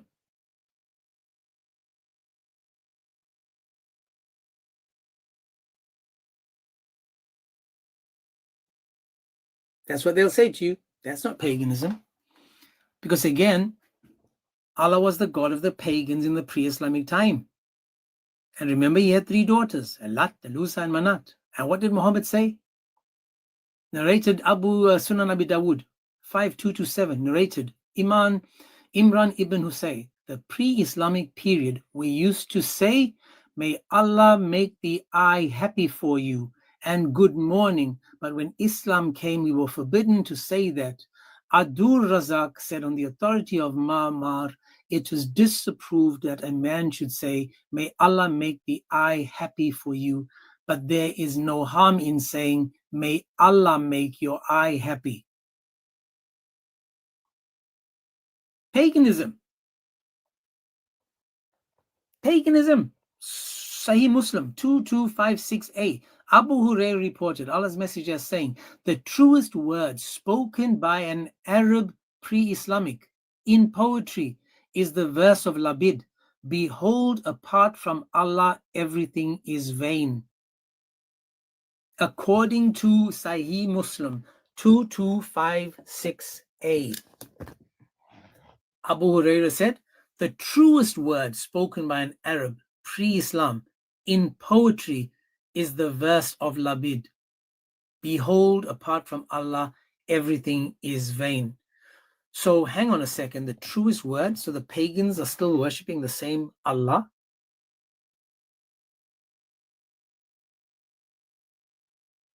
You can't make this up, man.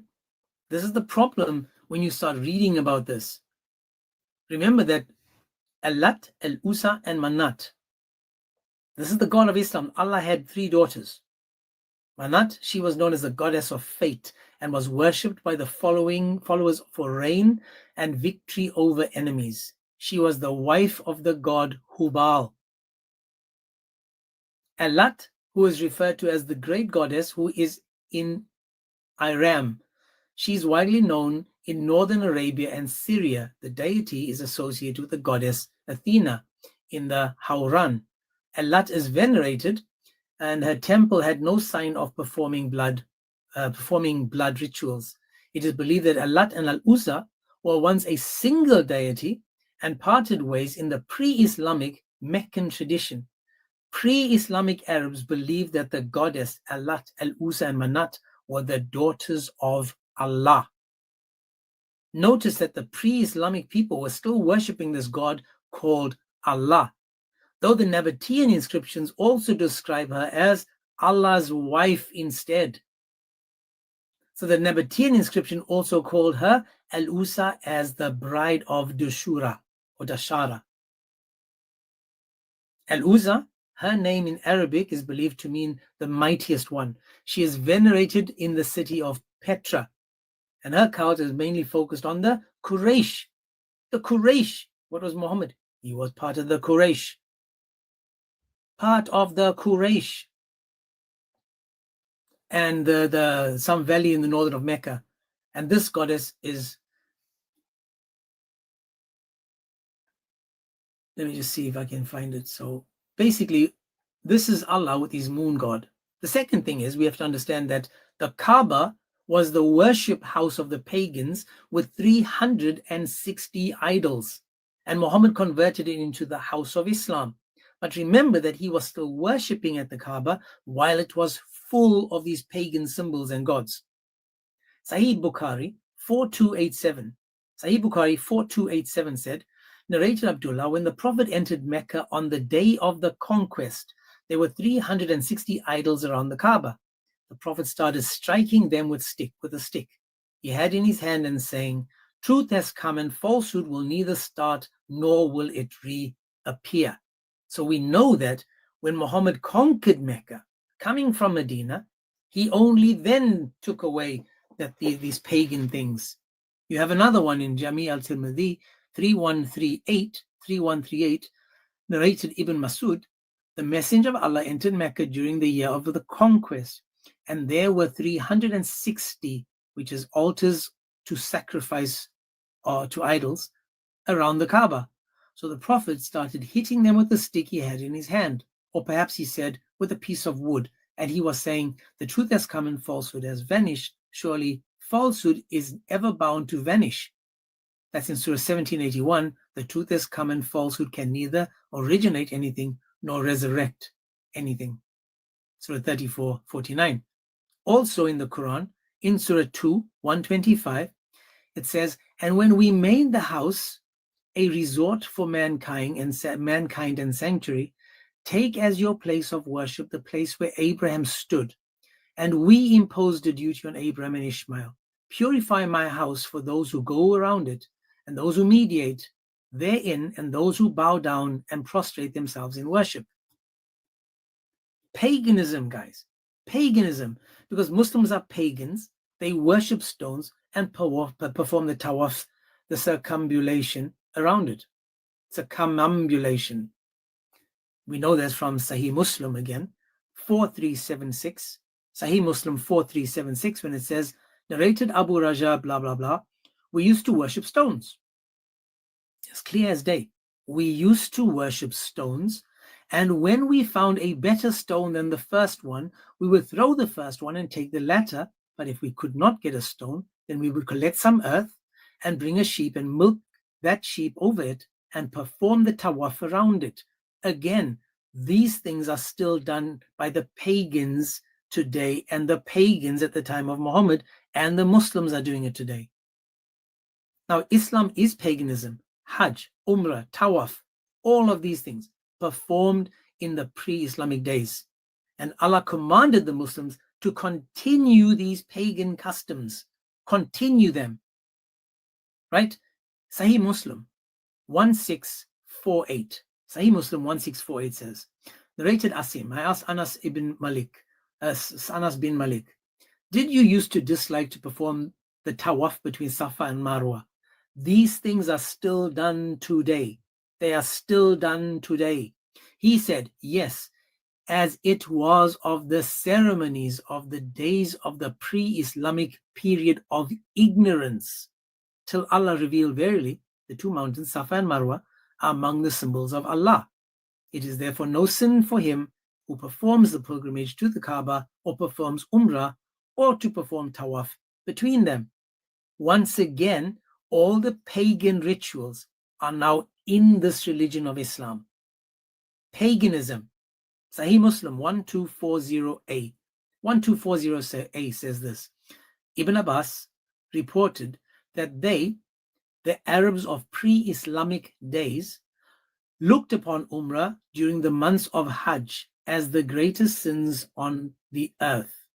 So they intercalated the month of Muharram for Safa and said, when the backs of their camels would become all right and traces would be affected, and the month of Safa would be over, then Umrah would be permissible for one who wants to perform it.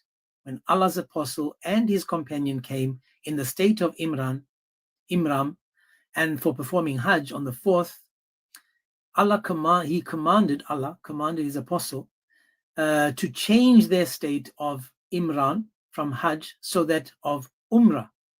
So notice again, what is happening here? It's complete freedom and obligation of Imran. Come on, man, this is paganism. This again is paganism. Sahih Bukhari 4496, narrated Asim Sulaiman. I asked Anas ibn Malik, Anas bin Malik, about Safa and Marwa. He again said that these are pagan rituals. Pagan rituals. Muhammad was a pagan. He used to observe the pagan fasting as well, called the Ashura. He used to do this. Sahih Bukhari 1892. The Prophet observed the fast on the 10th of blah blah, called the Ashura, and he ordered Muslims to fast on that day. So he's even making the Muslims fast the fast of the pagans. And I can go on and on, because Muhammad was a pagan. He used to sacrifice animals for idols. Again, Sahih Sunan Abi Dawud 2830, 2830, narrated blah blah. A man called on the Messenger of Allah, said, we used to sacrifice a thira in pre-Islamic days during Rajab. So what do you command us? He said, sacrifice for the sake of Allah in any month whatsoever. Obey Allah Most High and feed the people, he said. We used to sacrifice in Farah in the pre-Islamic days. So what do you command us? He said, on every pasturing animal there is a Farah. which is fed by your cattle till it becomes strong and capable of carrying a load. Muhammad also said in Sunan Abi Dawud 2833, the Messenger of Allah used to sacrifice a goat out of every 50 goats. Who's he sacrificing this goat to? Why is he sacrificing this goat? Farah means the first baby camel born to the Arabs. They used to sacrifice it for their idols and then eat it, and its skin was thrown on a tree. Atira was a sacrifice made during the first 10 days of Rajab. This was done to the pagans, to the pagan gods, to the idols. Muhammad is saying, no, it's not a problem, do it. This is the paganism of this religion. Mishkat al-Masbi 1477. There is no Farah and no Atira. He said that the Farah was the firstborn animal to them which they sacrificed to their idols, and the Atira was observed in Rajab. These practices were of the idolatrous pre-Islamic Arabs. While Farah sacrifice was abolished in Islam, it is said that the sacrifice of a sheep or a goat in Rajab, known as the Atira, was continued in the early days of Islam and then abandoned or abolished. Guys, this is paganism. Paganism. You remember, Islam is paganism because in Eid ul-Fitr and Eid ul-Adha, these were customs of the pagans in the pre-Islamic period, which were included by Muhammad in Islam. Again, this is in Sahih Bukhari, 1983. You also got Muhammad, he worshipped the black stone and proudly circumambulated with going around it with his Sahaba. Everything that was done by the pagans was done by Muhammad. Islam is paganism. What did he say? In Sahih Muslim 1218d, he said, he reported that when Allah's apostle proceeded to Mecca, he came to it, the black stone, he kissed it and moved his right hand and moved quickly in 3 circuits and walked in 4 circuits. He kissed it, he touched it. Pagan. Sunan Abi Dawud, 1889. The Prophet wore the mantle under his right armpit and with the end of it over his left shoulder and touched the corner, the black stone, then uttered, Allah is most great. So why would he touch the stone and say, Allahu Akbar? Why would he touch the stone and call out to the God of Islam? And he walked proudly in 3 circuits, circumambulation. When they, the companions, reached the Yemeni corner and disappeared from the eyes of the Quraysh, they walked as usual. When they appeared before them, they walked proudly with rapid strides. Thereupon the Quraysh said, they look to be the deer that are jumping. Ibn Abbas said, hence this became the sunnah, which is the model behavior of the Prophet. Paganism. And remember, they were doing this naked at the same time like the pagans were. The pagans were walking around the Kaaba naked.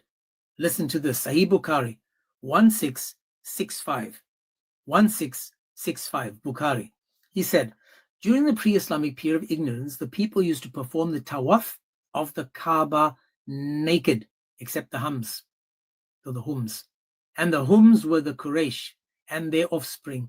The hums used to give clothes to the men who would perform the tawaf wearing them, and women. Used to give clothes to the women who would perform the tawaf wearing them. Those to whom the hums did not give clothes, who would perform tawaf around the Kaaba naked. Most of the people used to go away directly from Arafat, but they, the hums, used to depart after staying at Al-Muzdalifah. Urwa added, my father narrated that Aisha said, the following verses were revealed about the hums, then depart from the place whence all people depart. I think that's Surah 2, 199. So then the hums used to stay at blah, blah, blah, and used to depart from where? From Mina. So they used to be sent to Arafat. Come on, man. Pagans, paganism. Islam, full of paganism. Sahih Muslim 1219b. Again, paganism. They used to do this naked. And remember that the black stone was one of what? The 360 idols in Mecca that were worshipped. And Muslims believe that this stone would suck away their sins, take away their sins. Again, this is from Jami' at-Tirmidhi. He said, Ibn Ubayd, Ibn blah blah, narrated that the father blah blah blah, Ibn Umar was clinging to the two corners in a manner that I had not seen of any of the companions of the Prophet doing. I said, O Abu Adur Rahman, why do you cling to the two corners in a manner that I have not seen any of the companions of the Prophet clinging? So he said, I do it because I heard Allah's messenger saying, touching them atones for your sins. And I heard him saying, whoever performs a tawaf around the house 7 times and he keeps track of it, then it is as if he has freed a slave. So touching the stone takes away your sins. And only God can take away your sins. And remember that they believe the stone will come as a witness on the day of judgment with 2 eyes and a tongue to speak, but it will have no brain, I guess. Sunan Ibn Majah 2944 says, the stone will be brought on the day of resurrection. It will be given 2 eyes with which to see and a tongue with which to speak, and it will bear witness for those who touched it sincerely. Now you've got a stone with no brains coming back saying, oh, guess who touched me? Guess who didn't touch me? Islam is paganism. Muhammad was a pagan. So I've gone through, Muhammad is not in the Bible, Jesus is not a Muslim, and Islam is full of paganism. I've given you Muslims a chance to come up, prove me wrong, but it doesn't seem as if any of you can prove me wrong. This is why, again, watch this. This is why, according to Islam, silence is consent. So by your silence, by you not requesting, you are consenting and agreeing to what I just said. You Muslims, according to Islam, you are told silence is consent. You are now consenting to Muhammad not being in the Bible, Jesus not being a Muslim, and also you are consenting to Islam is just paganism. Word and I, guys, follow the word and I. Please follow the word and I. Please follow this guy called the word and I. Got nothing but love for that dude. And that's right. This is irrefutable.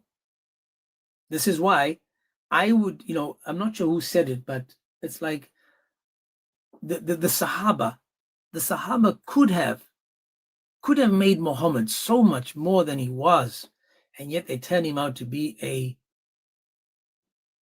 let's just say an antichrist, a pagan, a child molester, a liar, a cheater, a thief. He broke all 10 commandments. I mean, they could have made Muhammad better than he was. And yet what they do is they just lay him with insult after insult. This is why you stay away from Islam. You stay away from this nonsense. It is paganism. Muhammad was a false prophet. And Jesus was no Muslim. So, I'm going to start doing my lives. Maybe I'm going to start joining lives late in the evenings with other brothers and sisters, evening my time. I think maybe I should join more Muslim lives. I think maybe I should, I'm just fearing that I lose accounts. That's my biggest fear of going to a Muslim live, that you get blocked. I went on a Muslim live the other day. I wish I could show you the messages that the guy wrote to me. All I said to him was, there was no need for you to mute me. His name is something with an M. He says M, and he's got this weird thing. And then he just laid into insult after insult. But all I did was present him with what the Sahaba have given me, that Muhammad slept with a child, he was zooted, and he was, the worst person ever. And I kept using just, that. Didn't need to say anything else. And then he was talking about who John and who Paul was and Timothy and who was eating who and who was bending for who and blah, blah, blah. He was, of course, no evidence. I was basing it on the evidence of Islam, that Muhammad was zooted. He was out-zooted. He was bent and they sent. So again, all I'm saying is, I go to these lives only to be attacked, ridiculed, to be insulted, and I'm inviting them back over here. And I know that they're listening in on me because I actually went to a live where the guys were talking about my topics, but I've never seen them request. Never requested once, never once did they request, yet they know all my topics. That's why I'm saying they're sitting in the background, listening in, trying to make it make sense. For those that are not following me, please, on the YouTube channel, it is the Agents 007. The Agents 007. Please give me a follow there. Follow Amin. He go to his bio, you'll find his link in his bio. Follow the word and I, the word and I. Follow the mods on the YouTube channel. There's too many mods to mention, but please follow them. I'm pinning them as I go along. Please just give these guys a follow. They're also opening lives and they're also doing amazing work. I actually saw Chris Oakley the other day on a live with, I don't remember who it was. But again, guys, please follow these people. Follow all these brothers and sisters because, again, all these brothers and sisters, as I said, we have one message that is Christ. And yet at the same time, we are destroying the lies about that Muslims believe that is true in Islam. We're exposing the paganism. We're exposing the lies about Muhammad and the lies about Jesus. So all I'm saying to you guys is please, please, please give these brothers and sisters a follow and support them. When I say support them, the best support you can give them is also subscribing to their channels. Let the channels grow so that more people can come in. And I promise you guys, it's not easy. It's not always easy to have these conversations. Because I promise you, man, you get crazy. That's why, as I said, I've gone back to the Psalms now because the Psalms are keeping us humble. The Psalms are reminding us that we've got to come back to Christ. Got to come back. Got to come back. And I'm trying so hard on TikTok and YouTube to add people just for a couple of seconds so people can find them. Once again, if there's any Muslim that feels that they have the answers, you're more than welcome to request. Any Muslim that feels you have the answers, you're more than welcome to request. I claim Muhammad is not in the Bible. I claim Jesus is not a Muslim. I claim Islam is paganism.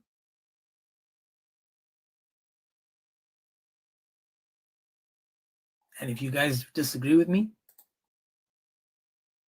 you're more than welcome to come up, request up. And notice I even saw that Speedy was sending the invites, sharing the live to other people. None of those same people that he sits with, none of them came up. None of them requested. Not a single one. All those people that he sits on his channel with that try their best to humiliate and insult Christians that come up there, not a single one of them request. But when there's 4 or 5 of them and they're feeling strong together, sign of a coward. But as I said, I'm going to start going live going to other people's lives and start joining in.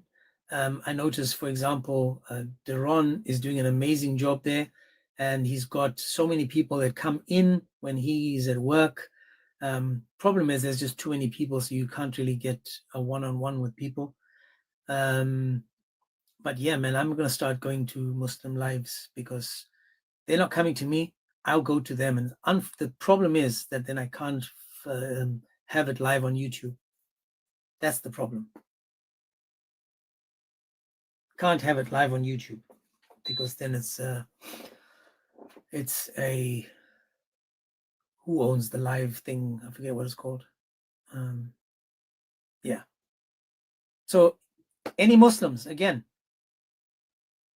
any Muslims, you guys, any Muslim, even if you just you don't have to, it's not an argument or a debate. It's just me having a conversation with you Muslims. Any Muslim. Jesus is not a Muslim. Muhammad is not mentioned in the previous scriptures, and Islam is paganism. You can just start your YouTube and join their lives, yeah, but then it's copyright. That's right, copyright. I can't do copyright. While we're waiting for them, guys, let's go. Yesterday, I think we did Psalm 20. What did we do? Psalm 22? 21? Let's see.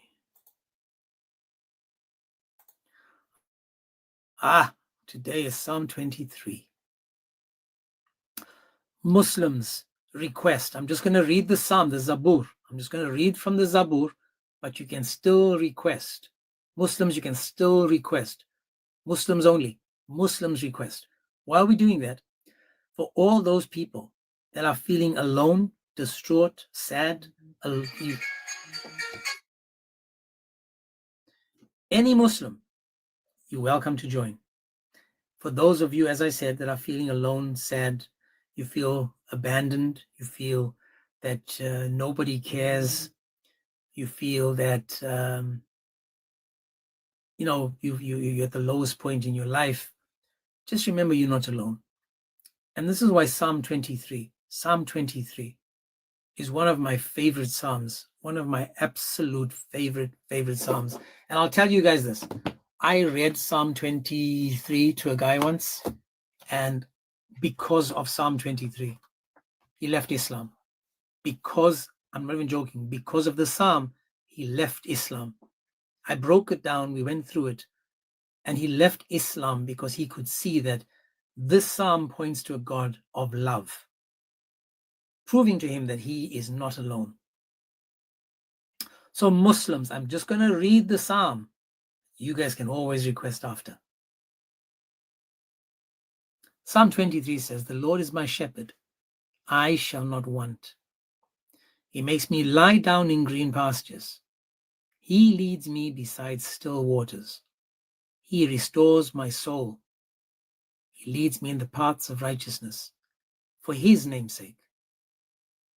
Even though I walk through the valley of the shadow of death, I will fear no evil, for you are with me. Your rod and your staff, they comfort me. You prepare a table before me in the presence of my enemies. You anoint my head with oil, my cup overflows. Surely, goodness and mercy shall follow me all the days of my life, and I shall dwell in the house of the Lord forever." Now, I want to break this down for you guys. Muslims, check this out, right? The first words, the Lord, Yahweh in Hebrew, the Lord. Remember Exodus 3:14, I am who I am. I can be, or I can be whoever I want to be. Now watch this. Is my shepherd. This is implying, when it says my, this is implying possession. The Lord is my shepherd, meaning I belong to someone, possession, that he is my shepherd. And by extension, Jesus, who is also our shepherd, remember in John 10:11, I am the good shepherd. The good shepherd lays down his life for his sheep. Now, the good shepherd, he purchases, he provides, he protects his sheep. And David calls God the shepherd. And sheep, again, the sheep are not smart people, they're animals. They're not smart. They wander off, they make mistakes, they want to go their own way. But what's important for the sheep is that it knows the shepherd's voice. And if it doesn't know the shepherd's voice, it'll get lost. That's why in John 10:27, Jesus says, my sheep hear my voice. I know them and they follow me. This is because we are intimate enough to know our God's voice. And we can see the person, right? And the provision of God. It says, I shall not want. And what does Paul say in Philippians 4:19? He says, and my God will supply all of your needs according to his riches in glory. In who? In Jesus Christ. Now, we may not get everything we want, but we'll definitely get what we need. Now, what does the shepherd do for his sheep? He says he makes him lie down in green pastures. And this is referring to rest. Now, there's 4 reasons why sheep struggle to rest, just like us. 4 reasons. Fear, because of anxiety, worrying, overthinking. Also flies, the distractions, the agitations, uncomfortable. Who are the flies? So far as Muslims, because they are the ones that distract you from your course. Friction, the relational strife that we have with other sheep, the relational strife we have with other people. And then food, which is hunger. Now, the good shepherd, he provides all of these things because God makes us lie down. He knows that we need rest. He lays us down in green pastures, and the green is showing you that the food is readily available for us. The word of God is readily available. This is the food that we need for our souls. And with this, we'll be nourished. And this will give us the strength that we need. And then it says he leads us beside still waters. Now, rest first, then refreshment from drinking the water. And the water is peaceful and still, calmness. God wants us to have peace, to live in peaceful places, to have peace in our hearts. And then he says he restores my soul. So when our hearts are broken, tainted, angry, hurt, depressed, God restores them. He restores our hearts. He restores our hearts because God can reach us. He can reach our emotions. He fixes our physical needs. He leads me in the path of righteousness, meaning he realigns us. Again, sheep go astray. Isaiah 53 says, we all went astray like sheep. We all have turned to our own ways, and the Lord has punished him for the iniquity of us all. So when we get out of alignment with God, he is able to show us the right path. He is the one that gets us back on track. But it is up to us. Because what is the purpose of God? It says, for his name's sake. So whatever we experience in life, it's in God's name. And then it says, yet through the valley, though I walk through the valley of death. This is the promise of God. Now, what is the shadow? It's talking about the shadow. What is the shadow? The shadow of a sword can't hurt you. But because of our overthinking, we believe that overthinking is going to cause us to get hurt. We overthink all the time because it's saying that the shadow of the sword will never hurt you. So certain things in life are shadows. They can't hurt you, but because of overthinking, it's destroying us from the inside. What is the valley it's talking about? It says we are in a valley or entering or even exiting this valley. And this is the valley of pain and despair. At our lowest point, we are in this point where we're finding pain and despair. The highest point is where we're going to, because again, the valley is a low point sandwiched between 2 high points. Now, the valleys are not eternal, so you have to keep on walking. And it says, I will fear no evil, for you are with me. So even if you are in that valley, going through pain, despair, hurt, what does it say? I will have no fear because you are with me. So at your lowest point, when you think you're alone, at your lowest point, he is saying, you are with me. It says, your rod and your staff, they have comforted me. What does the rod and the staff do? This is for protection. Now remember, every shepherd had 2 tools with him. A rod used to be used to fight off the predators like wolves. And then you've got a staff that he used to bring the sheep back in if they were to go astray. So what he's saying is that God will protect us from the wolves and he will protect us from ourselves. So his protection is always available. So in the last few verses, there's a slight shift in verse 5 and 6 because David is no longer a sheep, but now he's a guest at a banquet hosted by someone else. It says, you prepared a table before me in the presence of my enemies. Talking about prosperity. This emphasizes that God's ability to bless, protect, provide us, even in the midst of people who are trying to hate us. We feast on the favors of God while the enemies are looking on. So this is why Muslims manifest and get angry with us, because even though they are attacking us, we are still at the table. We are still feasting on the favors of God. It says, you anointed my head with oil and my cup runs over. Remember, it was customary for the host to put oil on the guest's head. This we know in Luke 7. When turning to the woman, Jesus said to Simon, do you see this woman? I entered your house, you gave me no water for my feet, and she with her tears washed my feet and wiped them with her hair. This is why God blesses us till our cup runneth over. And then it says, and I will dwell in the house of the Lord. Present tense. I will dwell, not it's present. I will dwell in the house of the Lord forever. And there we will have no more pain, no more death. We will be in the presence of God, not with 72 virgins, not with rivers of alcohol, not with little boys, 80,000 of them serving us. We will be in the presence of God. This is why this psalm is so beautiful.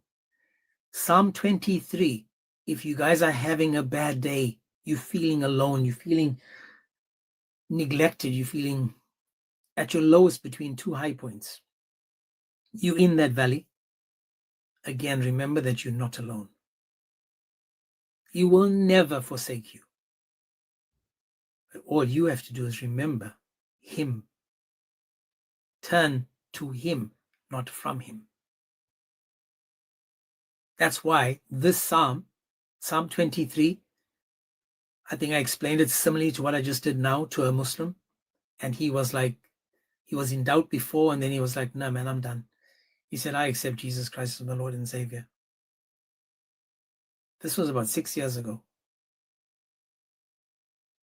In fact, I think he was one of the first people that on my live that left Islam.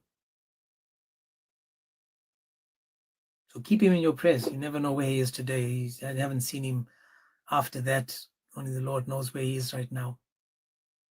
But again, this is why these Psalms are so powerful. There's meaning in these Psalms. It's talking to us, knowing that we're not alone. And then the Muslims will say, but this was written by someone we don't know. How can this? And this Psalm 23 is better than the entire Quran put together.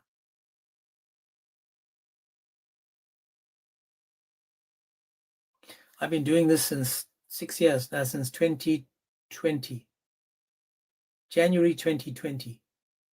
Not January, COVID 2020.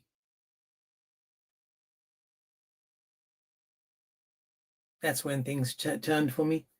And that's when I decided to dedicate my life. Don't know if you guys know the story, but that's the turning point in my life. COVID 2020. That's when I started reading. That's when I started focusing. That's when I actually met Amin around that time. Because again, I had all these strong people and I was listening to them thinking, wow, this is brilliant. Now I just want to share this with the Muslims.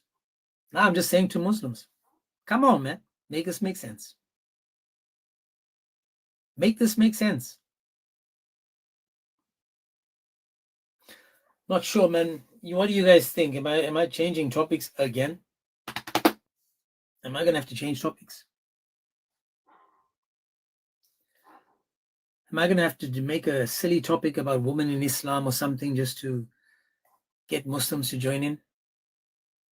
Please, if you see Amin or me in a Muslim live, please come support that live, because I think it's gonna get to that point where if the Muslims can't come to us, we're definitely gonna go to them. And then I'll do lives for TikTok and for YouTube. And then that's right, I have to rage bait them. Gonna have to do something to bring them in. I mean, I'm saying that Islam is paganism and they're not arguing, so they're agreeing. Remember, Islam said, silence is consent. Islam said it. And by them not, going against this, they're agreeing to it.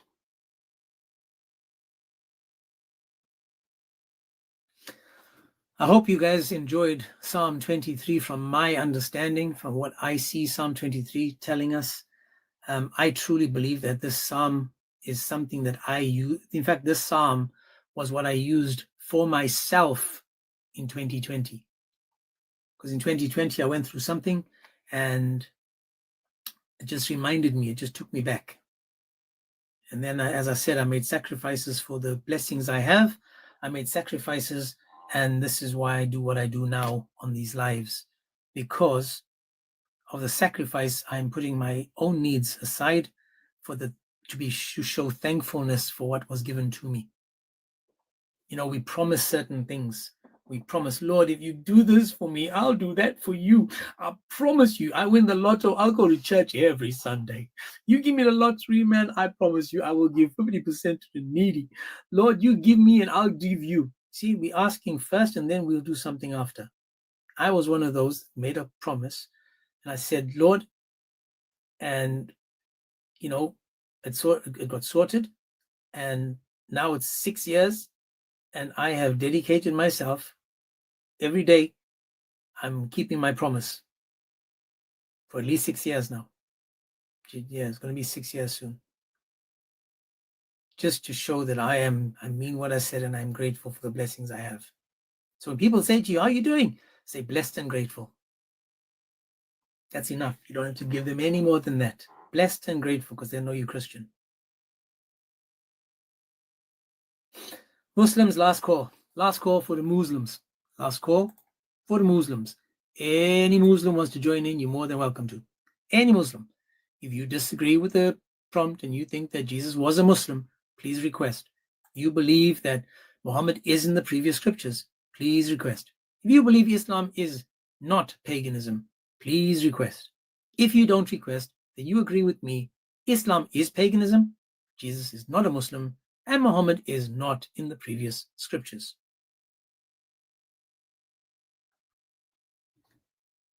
Nope. Well then, guys, I think we're done for the day. I think we're done. Please, again, if you can, just make sure you follow me on the YouTube channel, The Agents 007. The Agents 007, please. Subscribe to the channel.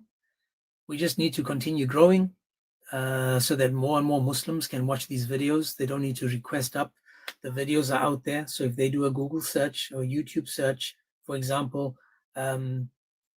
was paganism, for example, in Islam, then this video will come up. And again, as long as I am able to just present the evidence I have, then they can watch it and learn from it, which is exactly what we want. We don't know how many people are watching these outside of these lives. We don't know how many people have been affected by these lives. Not just mine, I'm talking about in general. All these beautiful, amazing brothers and sisters. We don't know the effect that the ripple has made in this vast ocean. We don't know the effect. All we do is continue. Never stop. Without yielding, we continue. I mean, you there? Yeah, man. I thought I put you to sleep, brother. I thought I put you to sleep. No, actually, I've been I mean, I can show you. This is what I've been doing while I've been listening to you. So I've been working. I have a video that I'm trying to write or that I'm trying to finish. Monarchical Trinitarianism. And I've been writing down my thoughts, how I want to do the video. And I've just literally just been writing pages on page, like as I'm sitting there listening to you, trying to figure out the best way to explain this topic. I've been trying to be succinct with it, but it's possible, bro. Like the more I write, the more I start thinking of like using, like for instance, like using words like hypostases and personal, I'm sorry, and hypostatic properties and like essential like aseity and autotheos, like trying to like figure out how I can use these words without confusing people. And the more I do it, the more I realize I have to explain a lot of stuff. I would dumb it down and then put the word in brackets, because again, you must remember, right? I'm looking at an average person with an average IQ, that just an everyday Joe, when he sees words that are too big and he doesn't understand the meaning, he's going to skip the word and he's going to lose the effect of the meaning of the word. So Exactly. And actually that's why like I keep writing more and more. And now I can understand why like the fathers, like why the church fathers, why you can pick up one of their books and it's like 100 pages, because you don't want to just use big words just to use it, right? Like that's just like, why are you gonna do that? So most of the time, like when you write stuff or when they've written stuff, when they use these words, they explain it, they break it down so that it can make sense. So like for instance, like the word autotheos, how it's only being applied to the Father, not the Son and the Spirit. All that means, that word, it just means self God, or auto, which means like self, and theos, just means God. It just means self-existence. Within himself, the Father has self-existence. Another word you can use for it is unbegotten, or ase, like a aseity, or you can have something like unoriginate. All of these words mean the exact same thing. And that's only for the Father. Now, the question then becomes, well, if the Father alone is unbegotten or self-existent or unoriginate, if he's autotheos, but the Son and the Spirit are not, then how is the Son and the Spirit God? Well, the reason why is because we don't attribute autotheos or aseity, we don't attribute that to the essence. And the reason we don't is because if the Father, the Son, and the Holy Spirit all were self-existent, then that means that you would have three gods. You'd have three first causes.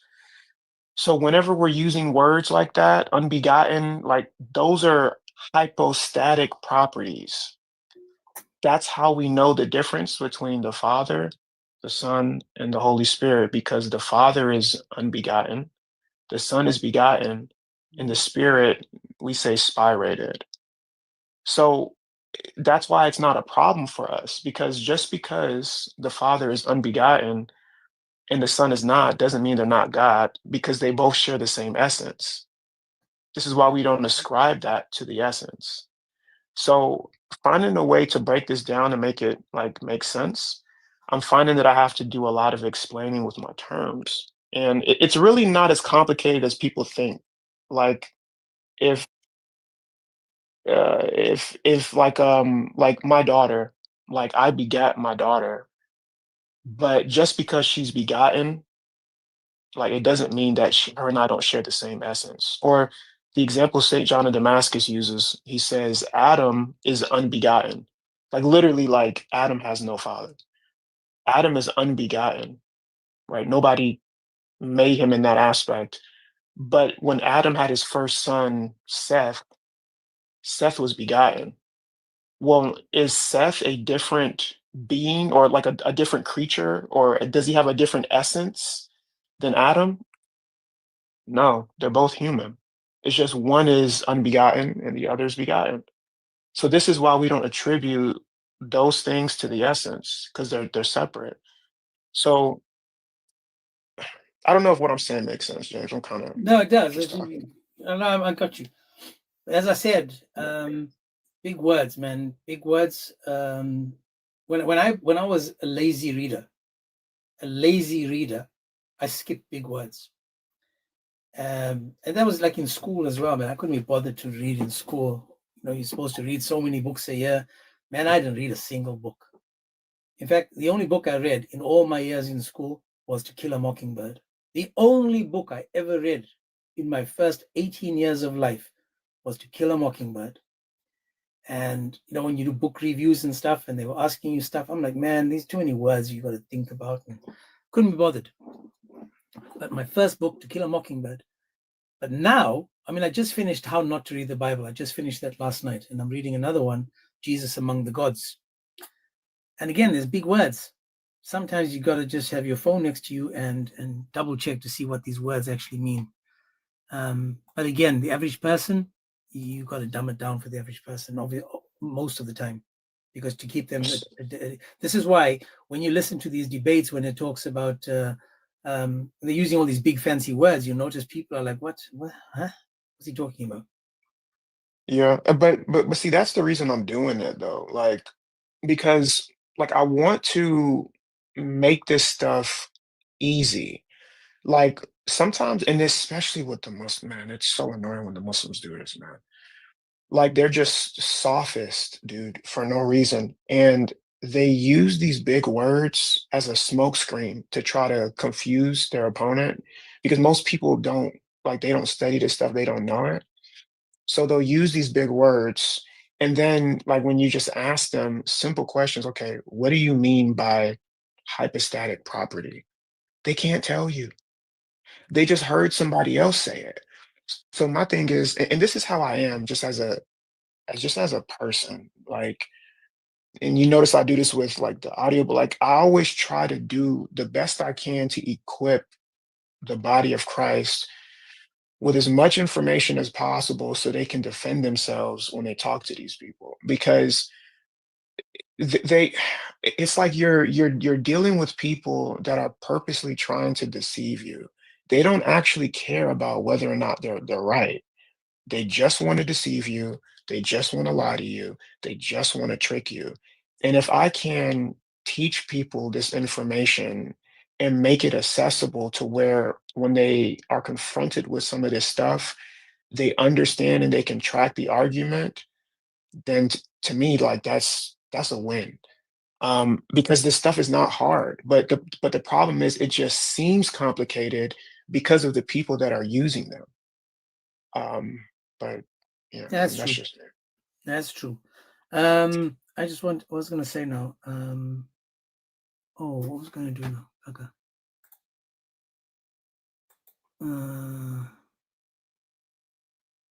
Man, I forgot what I was going to say. Oh, anyways, guys, what do you think? Am I doing a different topic? Trying to do this? Am I going to rage bait? Have a topic where I'm going to pick on women in Islam? I think I'm going to do a woman in Islam, guys. Just to. I mean, if you rage bait, then you know you're gonna get flagged, bro. Well, no, I can do woman in Islam. Okay. And that will be. I'll try to keep it presentable with a picture or something that's not too. I'm not going to be over the top. We just need Muslims to engage, man. It's like they told to stay away, but they're actually staying away. It's crazy. They actually told, don't go to the Christian lives. Then you get a few odd ones that do pop in. It's just crazy. And then they go to their lives saying that, hang on a second, no Muslims are coming, no Christians are coming up to their lives. Well, I don't go to the live because as soon as I get there, you guys block me and mute me. And then you write to me after that with all the biggest insults. Let me see if I can I'll show you guys some of the insults that I had. I don't know if it's on the same account. Never mind. It's on the same account. Yeah. And I'll tell you why they can't handle it, guys. They call me James, I reduce them to stutters. All of you lying abusers get hunted. I come with truth and the proof you discover, and I'll give it to you, then you'll get to running like boom shakalaka. You get to running like boom shakalaka. You get to running like boom shakalaka. You get to running like where you going, bro? Let's go. That's right. That's right. We give them a boom shakalaka, and they can't handle that. They cannot handle that because the shakalaka is spicy. They'll be spicy. Burns them from the inside all the way to the outside. That's a boom shakalaka. Guys, I'll see if I'm going to do the same topic.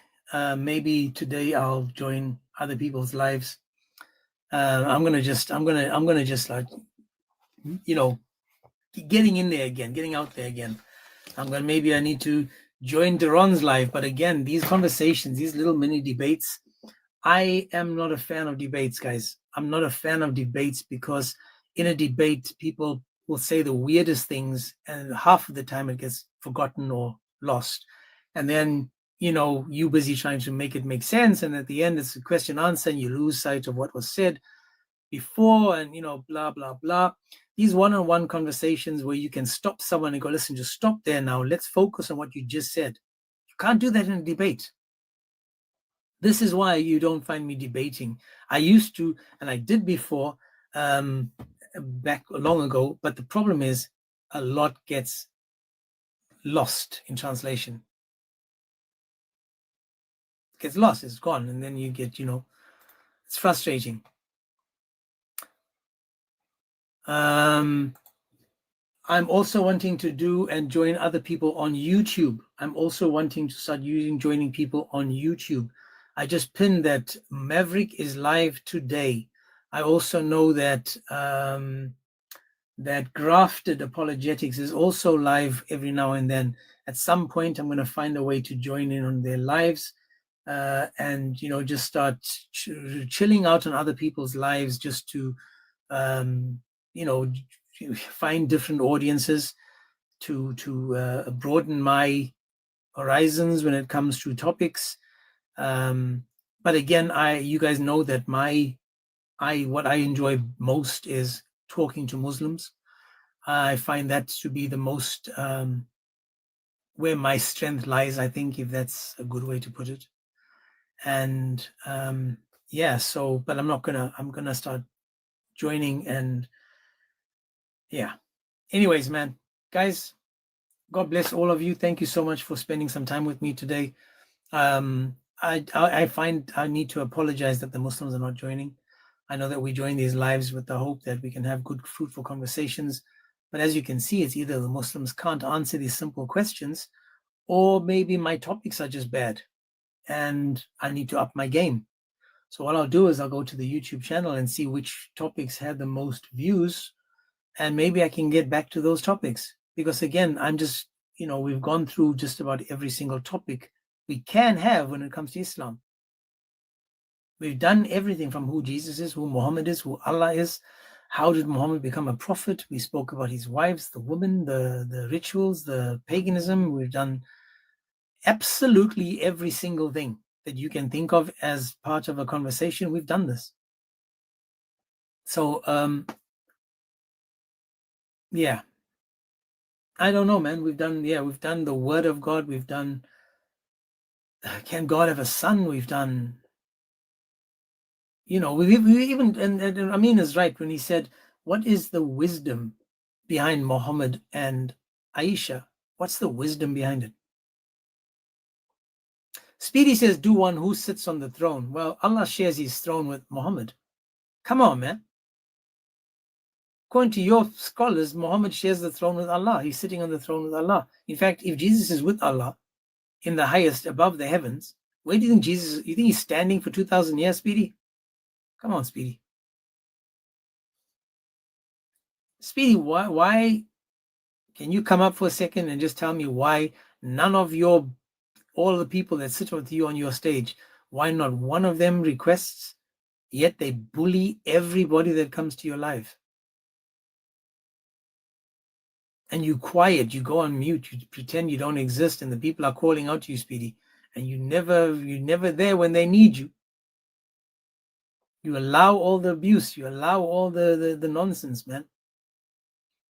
Why are they scared of me, Speedy? You've come up several times. Have I attacked you, or, you know, we've had conversations? You know that they can. You know that these guys are using the same arguments, the same topics, and yet I am using the same I'm asking the same questions. So Speedy, do me a favor. You tell any one of the Muslim brothers and sisters, right? Any one of them that you want that they must join. And we'll do, for example, free will in Islam. But get the people that sit on your panel. Can be 3, 4, 5 of them. I don't care. All of them can come. Every single one of them can join at the same time. And I will be alone if they need that. Amin can join, but all of them, one of them, 5, it doesn't matter. Bring all those people that sit on your panel attacking Christians, not attacking the argument, but attacking Christians. Let's have the conversation. We can have that one, or we can do what is the wisdom? What do we learn? What is the wisdom with Muhammad and Aisha? Calling out any one of these Muppets, bro. What is the wisdom between Muhammad and Aisha? Show me that there's free will in Islam. Because you know and I know. They call me James, I reduce them to stutters. All of you lying abusers get hunted. I come with truth and the proof you discover, and I'll give it to you, then you get to running like boom shakalaka. You get to running like boom shakalaka. You get to running like boom shakalaka. You get to running like. Where you going, bro? Let's go.